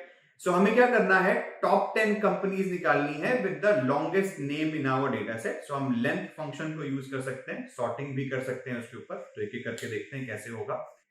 हमारे पास companies की नेम यहां पर है। हम एक काम करते हैं, वापस से एक न्यू कॉलम क्रिएट कर लेते हैं। हम कर लेते हैं लेंथ नेम। हमने यहां पे लेंथ फंक्शन को कॉल करना है इक्वल टू LEN। आप देख सकते हैं LEN करके फंक्शन है, इसमें डेफिनेशन भी देख सकते हैं, returns the number of characters in a text string, ठीक है। हमने यहाँ पे टैब प्रेस किया तो LEN सेलेक्ट हो गया। अब हमने यहाँ पे इसको TCS को B2 सेलेक्ट किया पैरेंथेसिस को क्लोज करके एंटर, तो इसकी 3 आ गई। ऐसे करके डबल क्लिक कर दूंगा यहाँ पे, तो सारे के सारे के ऊपर हमने पता कर लिया क्या है टेक्स्ट का लेंथ, हर एक कंपनीज की लेंथ क्या है, टोटल नेम की लेंथ क्या है। ठीक है, अब क्वेश्चन क्या कहता है, हमें फाइंड आउट करना है top 10 such companies with the maximum length. कर सकते हैं, सिंपल, हम इसी के ऊपर अब इसको सॉर्ट कर सकते हैं, सॉर्टिंग हाईएस्ट टू लोएस्ट। हमने इस कॉलम को सिलेक्ट किया, सॉर्टिंग आपको पता है डेटा के अंदर ऑप्शन आता है sort, A to Z, Z to A। हम सिंपल पहले सॉर्ट पे भी जाते हैं, आपको पता है हम एक्सपैंड कर सकते हैं या फिर इसको कंटिन्यू करंट सेक्शन, मतलब सिर्फ इसी पे करना है या फिर पूरे को ऑर्डर करना है। ऑब्वियसली हमें एक्सपैंड करना है, तो सॉर्ट कर दिया हमने। अब देख सकते हैं हमने सॉर्ट बाय करना है किस पे, लेंथ नेम पे, हर एक सेल के वैल्यू पे, एंड स्मॉलेस्ट टू लार्जेस्ट नहीं, लार्जेस्ट टू स्मॉलेस्ट पे। ओके कर दिया हमने। अब देख सकते हैं हमारे पास ये कंपनीज के नाम लिख करके आ गए, तो ये हम यहाँ पे सिलेक्ट कर सकते हैं टोटल काउंट हमें कितना चाहिए। ये हमारे टॉप 10 कंपनीज के नाम आ गए। तो चलिए आगे बढ़ते हैं हमारे नेक्स्ट फंक्शन जो कि है लेफ्ट फंक्शन। लेफ्ट फंक्शन क्या करता है, ये एक्सट्रैक्ट करता है specific number of characters from my text. So basically अगर आप पढ़ेंगे, it is going to extract the leftmost characters from the text. हम कोई भी टेक्स्ट हो उसमें से कोई एक स्पेसिफिक नंबर ऑफ कैरेक्टर्स अगर मैं उसमें से एक्सट्रैक्ट करना चाहता हूं तो मैं लेफ्ट फंक्शन का यूज कर सकता हूं। फॉर एग्जाम्पल, सपोज मेरा टेक्स्ट है अर्पित, मैं बोलता हूं कि मुझे लेफ्ट से 2 कैरेक्टर्स एक्सट्रैक्ट करने हैं, 2 कैरेक्टर्स फ्रॉम लेफ्ट। तो इस सिचुएशन में कौन से 2 कैरेक्टर्स हैं जो कि लेफ्ट से आ रहे हैं मेरे पास, A एंड R, राइट। सो ये AR है जो कि लेफ्ट से मुझे मिल रहा है, तो एग्जैक्टली यही AR मैं एक्सट्रैक्ट करना चाह रहा हूं जो कि पॉसिबल है लेफ्ट फंक्शन के थ्रू। तो मैं क्या लिखूंगा, इक्वल टू लेफ्ट मेरा text which is Arpit, and मुझे कितने कैरेक्टर्स चाहिए लेफ्ट से, वो है 2 कॉमा के बाद। सो ये इसका रिजल्ट आएगा AR। यही इसका सिंटेक्स भी है, लेफ्ट फंक्शन जो टेक्स्ट पास करनी है वो मैं पास करूंगा, एंड कितने नंबर्स चाहिए मुझे एक्सट्रैक्ट करके लेफ्ट साइड से, वो हम लेफ्ट फंक्शन के थ्रू यूज करेंगे। ठीक है, अभी सिमिलरली एक एक्सरसाइज भी कर लेते हैं। अब देखेंगे हमें यहाँ पे एक्सट्रैक्ट करने हैं 3 characters from all companies in the data set. ठीक है, and arranging them in the alphabetical order also, ये भी हम कर लेंगे। तो ये हमारा नेम ऑफ ऑर्गेनाइजेशन है ना, जिसमें हमने लेंथ नेम वगैरह निकाल रखी है। अब एक काम करते हैं, हम यहां पर एक और कॉलम को इंसर्ट कर देते हैं, एंड यहां पर हम लिखते हैं left extract. So left extract में मुझे सारे कंपनीज के लेफ्ट कंपनी नेम 3 कैरेक्टर्स निकालने हैं। सो मैंने क्या किया, लेफ्ट फंक्शन के साथ मैंने कंपनी का नाम डाला B2 and comma 3, so basically 3 characters from the left. Enter, can you see MAH। Likewise अगर मैं इसको डबल क्लिक कर दूं तो सारे के सारे कंपनीज के नेम, द टॉप 3 कैरेक्टर्स मुझे एज इज मिल जाएंगे। सॉर्ट कर सकते हैं इसको, simple sort, alphabetical sorting A to Z कर सकता हूं मैं, सॉर्ट, डन। ये सॉर्टेड हो गया अल्फाबेटिकल ऑर्डर में, आप देख सकते हैं। तो ये सारे के सारे कंपनी के नेम्स जो मुझे 3 कैरेक्टर्स चाहिए थे लेफ्ट से, वो मैंने एक्सट्रैक्ट कर लिए, एंड साथ ही साथ जो मुझे देखना था कि मैं कैसे इसको यूज कर सकता हूं फॉर सॉर्टिंग, ये भी मैंने क्विकली कर लिया। तो चलिए आगे बढ़ते हैं नेक्स्ट फंक्शन की तरफ। जो नेक्स्ट फंक्शन है हमारा वो है राइट फंक्शन। इसी का जस्ट सिनोनिमिकल फंक्शन है। जैसे अभी हमने क्या बोला, मुझे लेफ्ट से 2 कैरेक्टर्स चाहिए, अब मैं राइट में क्या बोलूंगा, मुझे राइट से 2 कैरेक्टर्स चाहिए, as simple as that. So same syntax है, right text number as it is हम पास करेंगे, एंड कितने कैरेक्टर्स चाहिए वो मैं पास कर रहा हूं इस फंक्शन में। तो सेम केस, अगर मुझे अर्पित मेरा टेक्स्ट है एंड इस पे मैं राइट फंक्शन पास कर रहा हूं, मुझे एंड से 3 कैरेक्टर्स चाहिए, तो इसका रिजल्ट आएगा PIT। सेम क्वेश्चन यहां पर भी है। अब मैं सेम कंपनी नेम्स में से लेफ्ट एक्सट्रैक्शन ना करके राइट एक्सट्रैक्शन करूंगा, एंड उनको अल्फाबेटिकल ऑर्डर में अरेंज भी करूंगा। तो चलिए क्विकली इसको सॉल्व करते हैं। क्या पे करते हैं, हमारे पास लेफ्ट एक्सट्रैक्ट है, अब मेरे पास राइट एक्सट्रैक्ट कर देता हूं मैं। सो राइट एक्सट्रैक्ट में मैं सेम नेम को यूज करूंगा, सारे नेम्स को, एंड इस नेम्स की मैं लास्ट 3 कैरेक्टर्स को एक्सट्रैक्ट करूंगा। So is equal to right function, मेरे पास ये क्या हो गई, ये वैल्यू आ गई नेम कॉमा 3, करेक्ट, ये चाहिए ना मुझे, राइट से 3 चाहिए, सिंपल, OME यहां से निकल के आ गई, एंड सिमिलरली डबल क्लिक करूंगा तो ये सारे के सारे में कॉपी हो जाएगा। एंड इसको मैं सॉर्टिंग भी कर सकता हूं, similar A to Z sorting करूंगा, एक्सपैंड सिलेक्शन, आप देख सकते हैं इसने राइट एक्सट्रैक्ट को सॉर्ट कर दिया अल्फाबेटिकल ऑर्डरिंग। ये सारे रिजल्ट्स आ गए मेरे पास जो कि अल्फान्यूमेरिकली सॉर्टेड। क्लियर?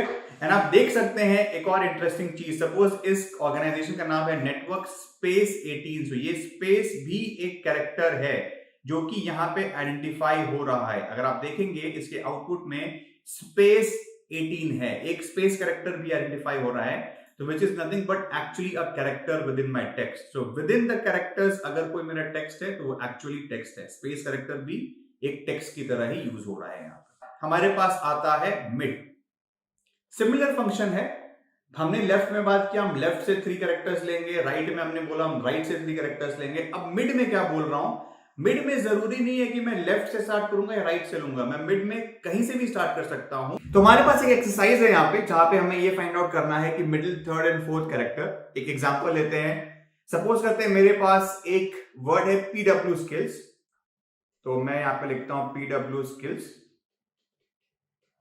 सो ध्यान देंगे PW स्किल्स के बीच में कोई स्पेस नहीं है, they all are together PW skills. And मैं बोल रहा हूं कि इस केस में मुझे third and the fourth character extract करनी है। सो बेसिकली थर्ड कैरेक्टर जो मेरा हुआ S, and third and the fourth character वो है SNK। तो मुझे बेसिकली SNK एक्सट्रैक्ट करना है, तो मैं क्या लिखूंगा, मैं पास करूंगा मिड फंक्शन, मिड फंक्शन के साथ मैं इसमें ये वैल्यू पास करूंगा जो कि है PW skills. And PW skills में मैं क्या बोल रहा हूं, मेरा स्टार्टिंग कैरेक्टर है S जो कि है थर्ड कैरेक्टर, एंड थर्ड से मुझे चाहिए 2 डिफरेंट वैल्यूज। सो थर्ड से लेकर के थर्ड एंड फोर्थ चाहिए मुझे 2 कैरेक्टर्स चाहिए, तो नंबर ऑफ कैरेक्टर्स हो गई 2। तो जैसे ही मैं इसको डालूंगा ये मुझे एक्सट्रैक्ट करके देगा SNK। तो इसका क्विकली एक सिंटेक्स भी देख लेते हैं, जिसे हमने देखा था मिड वैल्यू के अंदर सबसे पहले मैं टेक्स्ट को पास करूंगा, वो टेक्स्ट जो मुझे एक्चुअली इसमें पास करनी है मिड के अंदर, जिससे मुझे एक्सट्रैक्शन करना है। सेकेंड आर्ग्यूमेंट है मेरा स्टार्टिंग नंबर, वो इंडेक्स जहां से मुझे एक्सट्रैक्शन स्टार्ट करनी है, जो कि इस केस में मेरा था 3, थर्ड इंडेक्स से मुझे स्टार्ट करनी थी। एंड उसके बाद हम डालते हैं नंबर ऑफ कैरेक्टर्स, कितने नंबर ऑफ कैरेक्टर्स मुझे चाहिए। अगर मैंने बोला कि मुझे third and the fourth character चाहिए, बेसिकली मुझे 2 कैरेक्टर्स चाहिए। अगर मैं ये बोलता कि मुझे थर्ड से लेकर के 6 तक चाहिए, तो 3, 4, 5, 6 मुझे 4 कैरेक्टर्स चाहिए। सो लाइकवाइज जितने कैरेक्टर्स चाहिए, नंबर ऑफ कैरेक्टर्स मुझे वो पास करने पड़ेंगे इस थर्ड आर्गुमेंट के अंदर। तो इस तरीके से हम एक्सट्रैक्ट कर सकते हैं middle value of any text by giving उसका स्टार्टिंग इंडेक्स एंड कितने नंबर ऑफ कैरेक्टर्स चाहिए आपको वो पास कर सकते हैं। एक एक्सरसाइज कर लेते हैं, क्विकली समझ में आ जाएगा। फंक्शन मोर और लेस सारे के सारे सिमिलर है, सो ज्यादा कंफ्यूज नहीं होना है इसमें। आप उसकी डॉक्यूमेंटेशन जब आप फंक्शन लिखते हैं तो छोटी सी लाइन लिख करके भी आती है, उसमें क्या एक्सपेक्टेशन है, कैसी आउटपुट है, क्या वैल्यूज पास करने, स्ट्रेट फॉरवर्ड रहता है। ठीक है, चलो क्विकली एक्सट्रैक्ट करते हैं। हमें एक्सट्रैक्ट करना है the middle 4 characters of all the company names starting from the third character.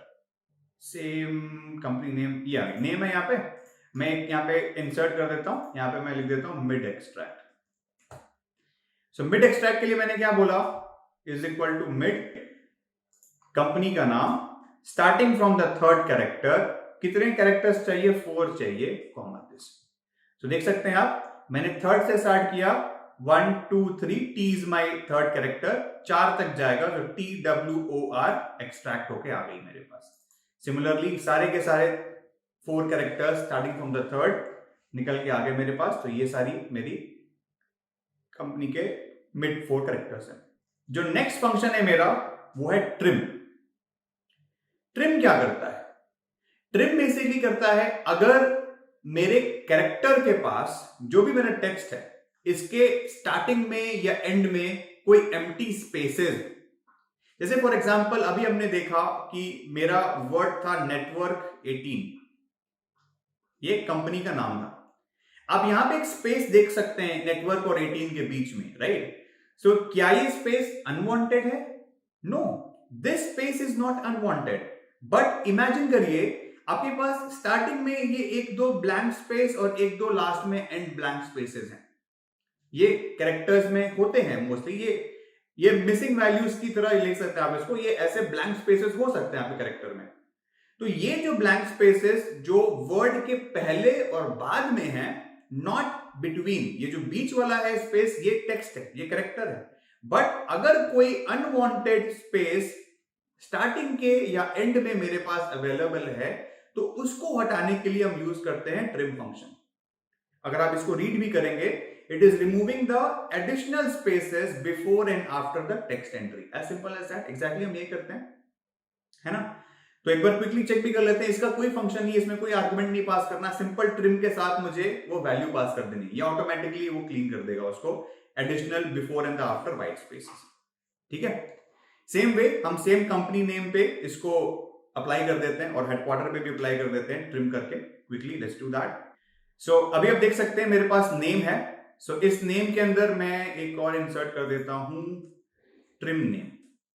Simple है, कुछ नहीं करना है मुझे, यहाँ पे इसको ट्रिम की तरह यूज करना है, ट्रिम, और मैं यहाँ पे डालूंगा कंपनी का नाम और सिंपल इसको कॉपी पेस्ट कर दूंगा। तो अगर स्टार्टिंग या एंड में कोई भी ब्लैंक स्पेसेस होगा, जरूरी नहीं है कि हो, बट अगर होगा तो वो हट जाएगा। सिमिलरली अगर मुझे हेडक्वार्टर्स में भी हटानी है, तो मैं हेडक्वार्टर पे भी एक इंसर्ट कर देता हूं यहाँ पे कॉलम, और यहाँ पे मैं लिख देता हूं हेडक्वार्टर ट्रिम, और इसको मैं कर देता हूं ट्रिम, ये वैल्यू, बस सिर्फ वैल्यू को पास कर देना है। अगर कोई अनवांटेड स्पेसिंग होगा स्टार्टिंग और एंड में, तो वो उसको बाय डिफॉल्ट डिलीट कर देगा। सिंपल फंक्शन है ये, तो बहुत ही सिंपल फंक्शन है। नेक्स्ट है हमारे पास फाइंड फंक्शन। फाइंड क्या करता है? मेरे पास कोई टेक्स्ट है और मुझे ये देखना है कि कोई पर्टिकुलर कैरेक्टर या ग्रुप ऑफ कैरेक्टर्स उस टेक्स्ट के अंदर प्रेजेंट है कि नहीं, और अगर प्रेजेंट है तो कहां पे प्रेजेंट है।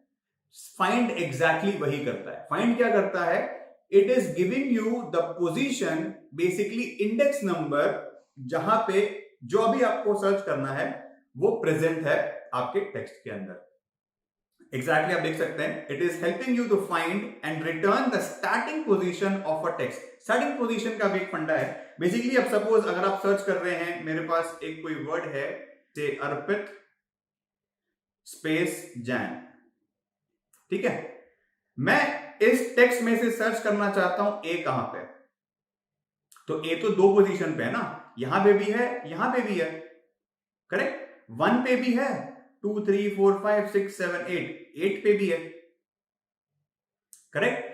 तो ये 1 देगा या 8 देगा? ये क्या करता है? स्टार्टिंग पोजीशन को रिटर्न करता है, मतलब जहां पे ये फर्स्ट ऑकर हुआ, तो इसकी आउटपुट आएगी 1।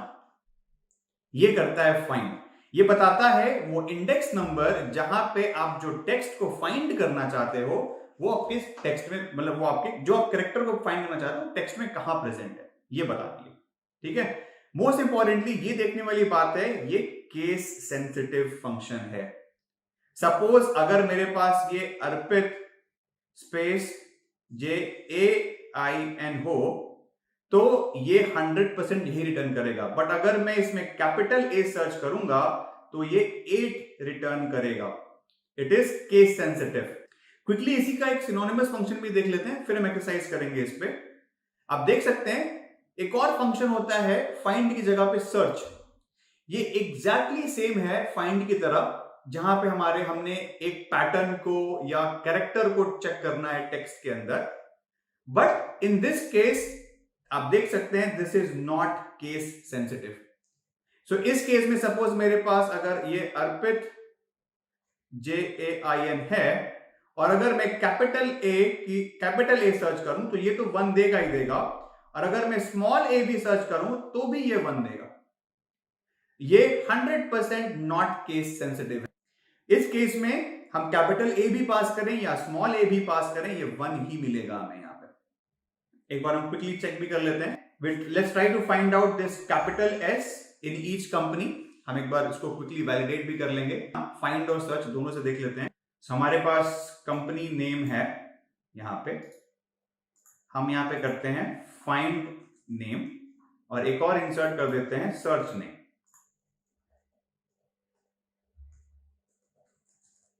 ठीक है, हमने पता चला फाइंड नेम हमने देखा केस सेंसिटिव है एंड सर्च जो है आपका केस सेंसिटिव नहीं होता है, बट काम दोनों का सेम है। सो अभी हम फाइंड करते हैं इसको। फाइंड क्या करना है हमें, हमने फाइंड टेक्स्ट, बेसिकली हमने क्या फाइंड करना है, एस फाइंड करना है और किस टेक्स्ट में फाइंड करना है, इसमें फाइंड करना है। तो ये वैल्यू निकल के आई, वैल्यू मतलब इसके अंदर ये प्रेजेंट नहीं है। सिमिलरली अगर मैं सर्च भी करूंगा तो भी यहां पे अगर हम देखेंगे, अगर हमें एस ढूंढना है इन दिस नेटवर्क 18 तो ये प्रेजेंट नहीं है, बट इसी को हम रेप्लिकेट कर देते हैं। नाउ लुक एट दिस, इसको भी कर देते हैं। अब दोनों में डिफरेंसेस देखते हैं। जैसे कि आप यहां पे देख सकते हैं 1, हमारे पास कैपिटल सॉफ्टवेयर एजी में फर्स्ट कैरेक्टर जो है मेरा वो आ रहा है यहां पे 1, है ना, और सिमिलरली यहां पे सर्च में भी फर्स्ट कैरेक्टर आ रहा है 1। इसका मतलब क्या है, हमारे पास कैपिटल एस था जो कि फाइंड नेम के केस में भी 1 आया, सर्च नेम के भी केस में 1 आया, बिकॉज एनीवे हमने कैपिटल एस ही सर्च किया था। बट यहां पे देखते हैं इन 3 वैल्यूज पे हमने क्या सर्च किया था, कैपिटल एस, जो कि गो स्पीडी गो के केस में 4 and 4 दोनों पे आइडेंटिफाई हो रहा है। बट क्या आप देख सकते हैं हमारे पास एसेंट एचआर भी है जहां पे एस स्मॉल है, लोअर केस में है, तो फाइंड में इसने आइडेंटिफाई नहीं किया, बट सर्च के केस में इसने आइडेंटिफाई किया, बिकॉज ये केस सेंसिटिव नहीं है। तो जहां पे भी वो प्रेजेंट होगी उसकी फर्स्ट इंडेक्स अगर मल्टीपल प्लेसेस में है फर्स्ट इंडेक्स, अदरवाइज केस के हिसाब से वो फाइंड और सर्च में हमें प्रोवाइड करेगा रिजल्ट। ठीक है, तो चलिए हमने ये भी देख लिया फाइंड एंड सर्च। आगे बढ़ते हैं नेक्स्ट फंक्शन की तरफ। नेक्स्ट जो फंक्शन है हमारा सब्स्टिट्यूट फंक्शन है। सब्स्टिट्यूट क्या करता है, as the name suggest, substitute कर रहा हूं मैं किसी चीज को, मतलब कुछ ना कुछ रिप्लेसमेंट का टास्क कर रहा हूं। तो बेसिकली हमारे पास कोई टेक्स्ट है, एक फुल टेक्स्ट है, अब मैं क्या कर रहा हूं, इसमें से मुझे कुछ रिप्लेस करना है। सो बेसिकली मैं क्या करना चाहता हूं कि मेरे पास कोई टेक्स्ट है पर्टिकुलर कॉम्बिनेशन में, मैं उसको रिप्लेस करके किसी और चीज से हटाना चाहता हूं। जैसे फॉर एग्जांपल आपको बताता हूं, मेरे पास अगेन से सेम नेम है अर्पित जैन, मैं यहां पे पी आई को रिप्लेस करना चाहता हूं, सब CHI से अर्चित बनाना चाहता हूं इसको। सो मैं क्या बोल रहा हूं, पी आई को रिप्लेस कर दो CHI से। क्या हुआ इसका मतलब, तो फिर ये क्या बन जाएगा, ARCHIT जैन, करेक्ट। सो ये ऐसी सिचुएशंस जहां पे हमारे पास ऑलरेडी टेक्स्ट अवेलेबल है and we want to replace a particular piece of that text with something else, इस केस में हम सब्स्टिट्यूट फंक्शन का यूज करेंगे। इसका सिंटेक्स देख लेते हैं। सब्स्टिट्यूट है फंक्शन का नाम, फुल टेक्स्ट सेम जो हमें पास करनी है, जो टेक्स्ट हमें रिप्लेस करना है, इस केस में क्या रिप्लेस करना है, पी आई को रिप्लेस करना है, राइट। फिर किससे रिप्लेस करना है, रिप्लेसमेंट टेक्स्ट किससे रिप्लेस करना है, CHI से रिप्लेस करना है। तो इसका फंक्शन क्या लिखेंगे हम, सब्स्टिट्यूट अर्पित जैन फुल, कॉमा हमें क्या रिप्लेस करना है, PI, किससे रिप्लेस करना है, CHI। ये हो गई मेरी पूरी फंक्शन, सिंपल है। रिप्लेसमेंट करना है हमें सिर्फ अपने टास्क को लेकर के। चलिए क्विक एक्सरसाइज कर लेते हैं। हमें क्या करना है, रिप्लेस करना है all IT in tags column with tech. So tags column के अंदर जितने भी IT हैं उसको टेक से रिप्लेस कर देना है। टैग्स कॉलम हमारे पास शायद एंड में, करेक्ट, ये है हमारे पास टैग्स कॉलम। सो हम एक नया कॉलम बना देते हैं, टैग्स सब्स्टिट्यूट, ओके, ठीक है। तो इसका क्या मतलब है, हमें क्या करना है, इसमें सब्स्टिट्यूट फंक्शन यूज करना है इस टेक्स्ट के ऊपर, कॉमा स्पेस हमें यहां पे डालनी है IT को रिप्लेस करना है हमने टेक्स्ट से, TECH। Correct, done. तो जहां भी आपको आईटी दिखाई देगा, आईटी देख सकते हैं आप, IT services and consulting, tech services and consulting देख सकते हैं।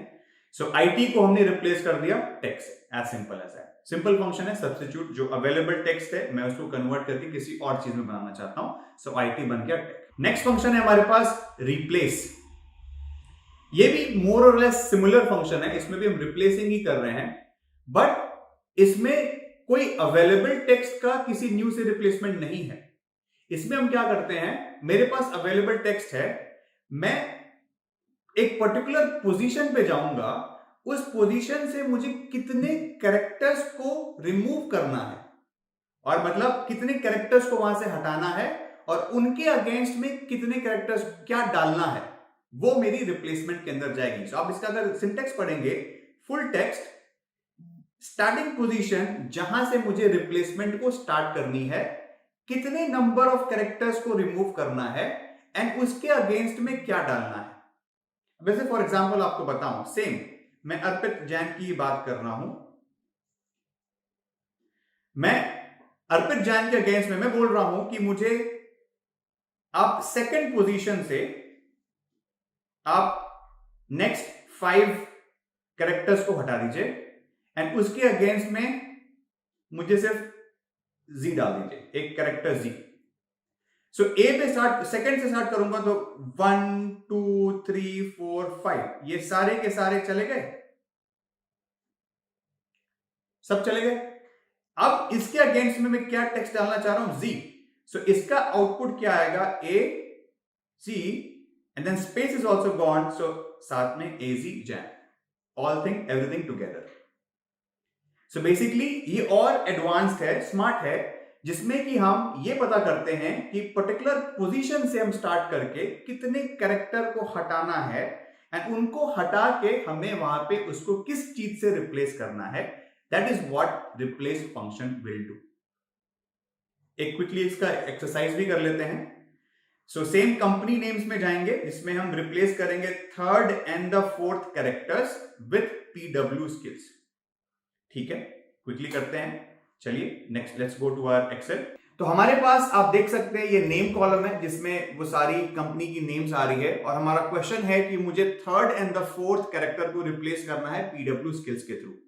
सो we can simply use the replace function. मैं एक इंसर्ट कर देता हूं, मैं यहां पर एक कॉलम क्रिएट कर देता हूं रिप्लेस्ड नेम का, एंड इस केस में मुझे third and the fourth character को, बेसिकली 2 कैरेक्टर्स को चेंज करना है starting from the third index PW skills में। तो मैं रिप्लेस फंक्शन का यूज कर सकता हूं। रिप्लेस फंक्शन में सबसे पहले मुझे वो पास करना है वैल्यू जिसमें मुझे रिप्लेसमेंट करनी है, देन स्टार्टिंग नंबर जो कि है मेरा third, and number of characters जो मुझे रिप्लेस करने हैं वो है 2, बिकॉज थर्ड एंड फोर्थ की मैं बात कर रहा हूं, एंड मुझे किस चीज से रिप्लेस करना है वो है पीडब्ल्यू स्किल्स। तो मैं यहां पे पीडब्ल्यू स्किल्स टाइप कर दूंगा, और मैं जैसे ही एंटर करूंगा आप देख सकते हैं कि जो मेरा third and the fourth character है, बेसिकली टीसीएस के केस में सिर्फ ऐसी है थर्ड में, तो फोर्थ कुछ है ही नहीं, तो इसके बाद की सारी वैल्यू पीडब्ल्यू स्किल्स में कन्वर्ट हो गई। अब अगर इसी को मैं सारे के सारे रोज में एक्सपैंड कर दूं, तो आप देख सकते हैं अभी एक्सेंचर में जो सेकंड सी था, वहां से सी और ई को मैंने रिप्लेस कर दिया पीडब्ल्यू स्किल से, कॉग्निजेंट में जी एंड एंड को मैंने रिप्लेस कर दिया पीडब्ल्यू स्किल से। Likewise third and the fourth character मेरी रिप्लेस हो गई पीडब्ल्यू स्किल से, सिंपल रिप्लेस फंक्शन के थ्रू गाइस। तो चलिए देखते हैं अब अपने लास्ट फंक्शन को जो हमारे टेक्स्ट में है, which is concatenate function. So concatenate क्या करता है, basically as the name suggest, concatenation of multiple things, as simple as that. So अगर मैं सिंपल कॉन्कैटिनेशन की बात भी बोलूं तो कॉन्कैटिनेट क्या है, मेरे पास 2 चीजें हैं, मैं उनको ज्वाइन करना चाहता हूं, कंबाइन करना चाहता हूं। सो सिचुएशंस लाइक दीज जहां पे मैं कुछ चीजों को साथ में एडअप करना चाहता हूं, उस जगह पे हम कॉन्कैटिनेट फंक्शन को यूज करेंगे। सो सिंटेक्स वाइज कैसे कॉन्कैटिनेट यूज हुआ, फॉर सपोज मेरे पास 2 सेपरेट टर्म्स हैं। अभी एक वर्ड है मेरे पास अर्पित, ये सेपरेट है, एंड अनदर वर्ड है जैन। मैं इन दोनों को कंबाइन करके एक वर्ड बनाना चाहता हूं अर्पित जैन। सो ये मेरा एक फर्स्ट वर्ड हो गया, ये सेकंड वर्ड हो गया। इन दोनों के बीच में मैं कॉन्कैटिनेट फंक्शन को कॉल करूंगा, एंड मैं पास करूंगा यहां पे Arpit, comma another word which is Jain, and इसका आउटपुट मिलेगा मुझे Arpit Jain. Simple. So concatenate function, it takes the text, multiple text जो भी मुझे ऐड करना है, जरूरी नहीं है एक या दो या तीन, जितने भी टेक्स्ट होंगे मैं सबको कॉमा करके ऐड करता चला जाऊंगा, और जितने को भी ऐड करूंगा वो उसको फाइनली ज्वाइन करके एक अपेंडेड रिजल्ट मुझे दे देगा। ठीक है, एक एक्सरसाइज भी क्विकली देख लेते हैं। सो एक्सरसाइज क्या है, हमें कॉन्कैटिनेट यूज करके एक फ्रेज ऐड करना है, is great to all of my company names. अच्छा है, चलो। सो जो भी कंपनी नेम्स है, जैसे टीसीएस है तो टीसीएस के आगे I have to add TCS is great, as simple as है। ठीक है, करते हैं। सो हमारे पास ये नेम है, तो यहां पर एक इंसर्ट कर देंगे हम नेम कॉन्कैटिनेट। अब मैं क्या करूंगा, इसको कॉन्कैटिनेट करूंगा। कॉन्कैटिनेट आप देख सकते हैं, ज्वाइनिंग ऑफ सेवरल स्ट्रिंग्स। मैं इस B2 को कॉल करूंगा जहां पे मेरा कंपनी का नाम है, उसके बाद मैं एक फ्रेज ऐड करूंगा, इज ग्रेट। क्या आप देख सकते हैं, नेटवर्क 18 इज ग्रेट, फ्रेज, दो चीजें ऐड हो गई। बट इसमें एक बहुत इंटरेस्टिंग चीज देखने वाली बात यह है कि जहां पे ये 18 एंड हुआ, उसके जस्ट इमीडिएटली बाद इज ग्रेट भी ऐड हो गया। इस दोनों के बीच में कोई स्पेसिंग नहीं है। ऑब्वियसली देखने में अच्छा नहीं लग रहा, गलत भी है। तो इसको कैसे ठीक करेंगे, हम जानते हैं कि जो वर्ड के बीच में अगर स्पेस है, that is a character, that is identified as a true character. वो अनवांटेड नहीं है, वो वांटेड है। तो उसको ऐड करने के लिए हमने स्पेसिफाई करना पड़ेगा अपनी फंक्शन के अंदर भी। दो तरीके हैं, या तो मैं इस कोट के अंदर ही एक स्पेस डाल दूं। मैंने क्या किया, अभी स्टार्टिंग में एक स्पेस क्रिएट कर दिया इसके जस्ट पहले। अगर मैं इसको करता हूं तो आप देख सकते हैं ये इज ग्रेट 18 और इसके बीच में एक गैप आ गई, बिकॉज यहां पे एक स्पेस कैरेक्टर है। अगर मुझे ये नहीं करना है तो मैं स्पेसिफिकली एक और कैरेक्टर ऐड कर सकता हूं, वहां पे स्पेस करके कॉमा कर दिया। तो बेसिकली इज ग्रेट सेपरेट है, एंड ये एक स्पेस कैरेक्टर एक सेपरेट एंटिटी की तरह, टेक्स्ट 2 की तरह ऐड हो गई। इवन ये भी पॉसिबल है, मैं ये भी कर सकता हूं, दोनों पॉसिबल है। हमने कर दिया। आप देख सकते हैं सेम चीज मैंने कॉन्कैटिनेट के थ्रू सब के सब अपने नेम्स के अगेंस्ट में इज ग्रेट ऐड कर दिया। सिंपल है। सो कॉन्कैटिनेट फंक्शन के थ्रू हमने फ्रेजेस को ऐड किया, ज्वाइन किया, अपेंड किया टुगेदर। ठीक है। सो विद दिस हमने अपने सारे क्वेश्चंस कवर कर लिए हैं, सारे फंक्शंस को कवर कर लिया है। अब टाइम है कुछ एक्सरसाइज करने का। हमने कुछ क्वेश्चंस प्रिपेयर किए हैं, सो साथ में इसको करते हैं। अभी हम क्या करेंगे, एक अपने डेटा सेट का कॉपी बनाएंगे एंड उस पे ये 3 क्वेश्चंस को सॉल्व करेंगे, 1 2 3। मैंने क्या किया है, फॉर द ईज मैंने ये तीनों क्वेश्चंस को ऑलरेडी एक्सेल में कॉपी कर दिया है। सो 1 by 1 इस क्वेश्चंस को देखते हैं and then will try to solve them. ठीक है। So let's move on to my Excel file. तो मैंने ऑलरेडी क्लीन दूसरे शीट में बना दिया है। सो ये हमारे सीरियल नंबर, नेम, ये ओरिजिनल डेटा है। एंड यहां पर आप एंड में देख सकते हैं मैंने क्वेश्चंस को कॉपी कर दिया है। सो फर्स्ट क्वेश्चन क्या है, we have to convert the name, company type, headquarter and tags to proper case and also trim. तो पहले नेम को करेक्ट कर देते हैं। यहां पे मैं करेक्ट नेम डाल देता हूं। इस नेम में सबसे पहले अपने को क्या कॉल करना है, अपने को कॉल करना है proper function. So proper function में मैं इस नेम को कॉपी करूंगा। ठीक है। अब आप देख सकते हैं कि ये प्रॉपर फंक्शन में, प्रॉपर नेम में कन्वर्ट हो गया। बट इस प्रॉपर को मुझे क्या कॉल करना है, मुझे इसके ऊपर ट्रिम भी कॉल करना है, इसको ट्रिम भी करना है। मैं इसको एज अ फंक्शन बना के पहले मैं ट्रिम कॉल कर सकता हूं एंड ट्रिम के अंदर प्रॉपर फंक्शन कॉल कर सकता हूं एंड देन ये B2 कॉल कर सकता हूं। तो एक साथ मैंने 2 फंक्शन को रन कर दिया। तो जो प्रॉपर B2 का आउटपुट है वो मैंने ट्रिम के ऊपर कॉल कर लिया। कर सकते हैं, बिल्कुल कर सकते हैं। सेम मैं कॉपी कर लूंगा हर एक के अंदर, 100% कॉपी हो गई। लाइकवाइज मैं ये हेडक्वार्टर और कंपनी टाइप टाइप की तो जरूरत नहीं है, टाइप टैग ये सब चीज में मैं कर सकता हूं। एक और क्रिएट कर लेता हूं quickly. So tag of corrected tag, so spelling mistake है, ठीक है। सो करेक्टेड टैग करके मैंने एक कॉलम क्रिएट कर ली, जिसमें मैंने बोलूंगा पहले तो मैं ट्रिम फंक्शन कॉल करूंगा एंड इसके अंदर प्रॉपर फंक्शन कॉल करूंगा एंड ये वैल्यू पास करके बस डन, ठीक है। मैं इस क्वेश्चन को थोड़ा और राइट साइड पेस्ट कर देता हूं,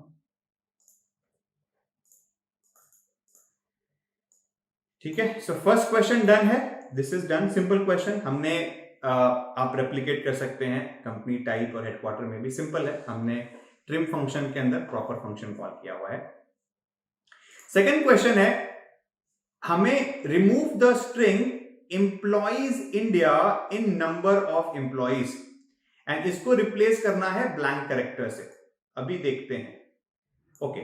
सो आप देख सकते हैं मेरे पास यहां पे नंबर ऑफ एम्प्लॉइज जो है, नंबर ऑफ एम्प्लॉइज में एंड में मुझे ये एम्प्लॉइज इंडिया करके दिख रहा है, करेक्ट।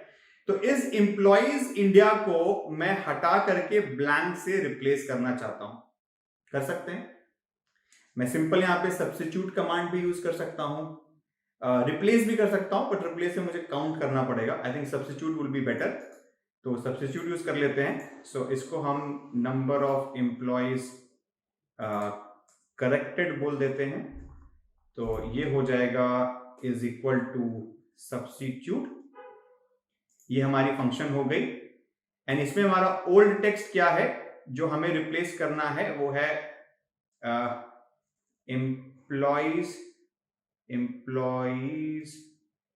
स्पेस इंडिया, इसको रिप्लेस करना है हमें ब्लैंक से, करेक्ट। देख सकते हैं ये एम्प्लॉइज इंडिया चला गया यहां से, बस हमने इसको कॉपी कर लिया सारे के सारे सेल्स में। तो आप देख सकते हैं एंड तक सारे के सारे जहां पे भी एम्प्लॉइज इंडिया है वो रिप्लेस हो गया एम्प्टी कैरेक्टर से, सिंपल। हमने सब्स्टिट्यूट फंक्शन पढ़ा है, रिप्लेस भी कर सकते हैं, बट रिप्लेस यहां पे मोर प्रैक्टिकल नहीं है, बिकॉज मुझे काउंट करना पड़ेगा कितने नंबर ऑफ कैरेक्टर्स को हटाना है, उसकी जरूरत नहीं है। सब्स्टिट्यूट सिंपल है, हमने एम्प्लॉइज इंडिया को डायरेक्टली सब्स्टिट्यूट कर दिया ब्लैंक से, clear. Question number 2 also solve. अब क्वेश्चन नंबर 3 क्या कहता है, we have to substitute the government in type company type government and we have to extract the first 3 letters of all company names। अच्छा ये दो question है, पहले हम थर्ड करते हैं। सो हमें सब्स्टिट्यूट करना है government in type company type with government. एक बार देख लेते हैं। सो कंपनी टाइप में मेरे पास गवर्नमेंट भी है जो होनी चाहिए, करेक्ट, ये गवर्नमेंट है। इस गवर्नमेंट को मुझे रिप्लेस करना है GOVT से, ठीक है, सेम चीज है, कोई इशू नहीं है, कर सकते हैं। सो ये गवर्नमेंट को हम कॉपी कर लेते हैं। सो यहां पे एक न्यू कॉलम क्रिएट करते हैं ऐसे, कंपनी टाइप क्लीन, एंड इसमें हम क्या करेंगे, सेम सब्स्टिट्यूट फंक्शन को कॉल कर सकते हैं एंड सब्स्टिट्यूट फंक्शन को ये बुलाऊंगा, ये ओल्ड टेक्स्ट जो है मेरा गवर्नमेंट, इसको रिप्लेस करना है GOVT से, सिंपल है, कर दिया हमने। तो जो भी गवर्नमेंट होगा वो रिप्लेस हो जाएगा। अब नीचे एक बार चेक कर लेते हैं, गवर्नमेंट हमने नीचे देखा था, सो करेक्ट। अब गवर्नमेंट को हमने रिप्लेस कर दिया GOVT से, ठीक है, simple. Question number 3 also done. I think एक और लास्ट क्वेश्चन है, like extracting the first 3 letters of the company name, simple है, लेफ्ट फंक्शन यूज कर सकते हैं। हमने पता है एक्सट्रैक्शन अगर हमें करना है लेफ्ट साइड से तो लेफ्ट फंक्शन, राइट साइड से तो right function. So company name हमें पता है, तो यहां पे नेम एक्सट्रैक्टेड लिख देता हूं, तो यहां पे मैं कर दूंगा लेफ्ट एंड कॉल करूंगा ये वैल्यू, एंड लेफ्ट से मुझे चाहिए 3, सो बिकॉज मैंने क्या बोला, from the left first 3 characters, so left से चाहिए मुझे, करेक्ट, सो लेफ्ट से 3 टाइप कर दिया, my bad, so it should be close bracket, done.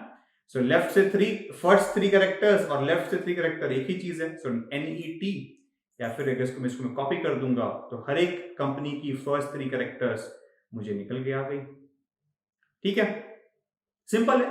Likewise सारे फंक्शंस जो हमने अभी तक पढ़े हैं सिंपल है, लाइकवाइज हम और भी इंटरेस्टिंग फंक्शंस अपने नेक्स्ट सेशंस में करेंगे, पर आई थिंक टेक्स्ट के हिसाब से इतना सफिशिएंट है इस लेक्चर के लिए। सो थोड़ा और प्रैक्टिस करेंगे, क्वेश्चंस को और देखेंगे, जितना ज्यादा प्रैक्टिस करेंगे उतनी कंफर्ट अपनी और बनती चली जाएगी। कुछ सेट ऑफ और शॉर्टकट्स हैं जो मैं आपको दिखाना चाहता हूं, क्विकली गो थ्रू कर लेते हैं। सो अगेन आपको पता होगा, हम कंट्रोल F, अगर हमें कुछ फाइंड आउट करना है तो कंट्रोल F करके हम फाइंड आउट करते हैं। लाइकवाइज कंट्रोल F4 अगर हम यूज करें, F4 से हमें पता है कोई भी चीज बंद हो जाती है, क्लोज हो जाती है, राइट। सो हम अगर डायरेक्टली क्रॉस ना करके बंद करना चाहें एक्सेल अपने वर्कशीट को, हम कंट्रोल F4 दबा के बंद कर सकते हैं। कंट्रोल G से अंडू कर सकते हैं, सेम जो हमारे वर्ड में एप्लीकेबल है, पावर पॉइंट में एप्लीकेबल है। कंट्रोल G से अगर कुछ हमने बाय मिस्टेक कुछ कर दिया है और उसको अंडू करना चाहते हैं, सो प्रीवियस चेंजेस पे चला जाएगा, हम इसको अंडू कर सकते हैं अपने अप्लाइड चेंजेस को। कंट्रोल Y से हम रीडू कर सकते हैं, जो कि हमने अंडू किया अभी, उस सेम चीज को हम रीडू कर सकते हैं by using the control Y।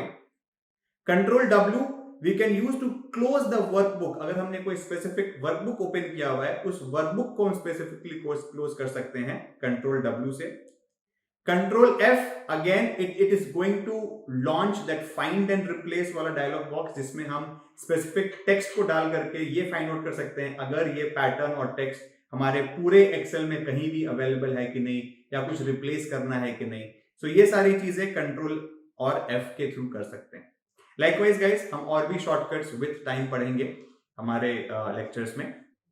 तो चलिए यही सारे शॉर्टकट्स एक बार क्विकली एक्सेल पे भी देख लेते हैं।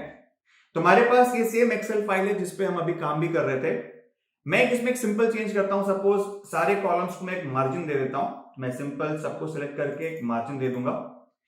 अब मैं क्या बोल रहा हूं, मैंने एक स्मॉल चेंज किया, अगर मैं कंट्रोल Z प्रेस करता हूं अभी, तो ये सारे के सारे अंडू हो जाएंगे। आप देखेंगे जो मैंने एक स्मॉल चेंज किया, जैसे ही मैंने कंट्रोल Z प्रेस किया, ये बाय डिफॉल्ट वापस से ओरिजिनल स्टेट पर आ गए। एंड अगर इसी पे मैं कंट्रोल Y प्रेस करूंगा तो मेरे पास वही सेम चीज जो अभी हमने अंडू किया वो रीडू कर दिया हमने, ये वापस से सारे के सारे वैल्यूज एग्जैक्टली सेम मार्जिन में आ गए। अगर मैं कंट्रोल W प्रेस करता हूं तो आप देख सकते हैं आपके पास एक पॉपअप आ रहा है इसी एक्सेल फाइल को क्लोज करने का। मैं इसको अभी कंट्रोल W के थ्रू क्लोज भी कर सकता हूं, बट क्योंकि मुझे भी करना नहीं है तो मैं इसको कैंसिल कर दूंगा। आप नेक्स्ट कंट्रोल F भी प्रेस कर सकते हैं, इसी कंट्रोल F के थ्रू एक फाइंड विंडो ओपन हो जाएगी जिसमें हम सर्च भी कर सकते हैं। सपोज मैंने यहाँ पे TCS सर्च किया, तो सारे के सारे TCS की वैल्यू या फाइंड नेक्स्ट या फाइंड ऑल करके मैं देख सकता हूं कहां पे ये TCS की वैल्यू मेरी प्रेजेंट है। ये सारे शॉर्टकट्स मेरे पास क्विकली अवेलेबल हैं। कंट्रोल F4 प्रेस करेंगे, सेम मुझे ऑप्शन मिलेगा यहाँ पे क्लोज करने का, जो कि कंट्रोल W से भी मिल रहा था। So control W control F4 दोनों सिमिलर काम कर रहे हैं मेरा यहाँ पे। तो ये हमारी सिंपल शॉर्टकट्स हो गई है। तो इस वीडियो में हमने पढ़ा गाइस सेल रेफरेंसिंग के बारे में, सेल रेफरेंसिंग कैसे कर सकते हैं, डिफरेंट टाइप्स है, एब्सोल्यूट रेफरेंसिंग, फिर हमने देखा मिक्स मैच रेफरेंसिंग कैसे कर सकते हैं, हमने कुछ प्रॉब्लम्स भी सॉल्व किए। फिर हमने ये देखा बिग डेटा के थ्रू, जैसे हमने एक एग्जांपल सेट लिया था डेटा सेट का, कंपनीज डेटा का, उस पे कुछ प्रॉब्लम्स को सॉल्व किया हमने। एंड देन हमने ये भी देखा कि एक्सेल फंक्शंस किस तरीके से हम लिखते हैं, डिफरेंट फंक्शंस एक्सेल फाइल के अंदर। देन हमने कुछ टेक्स्ट रिलेटेड फंक्शंस की भी बात करी। तो ये सारी चीजें हमने इस वीडियो में कवर किया। नेक्स्ट वीडियो में वापस से मिलेंगे कुछ और नए फंक्शन के साथ।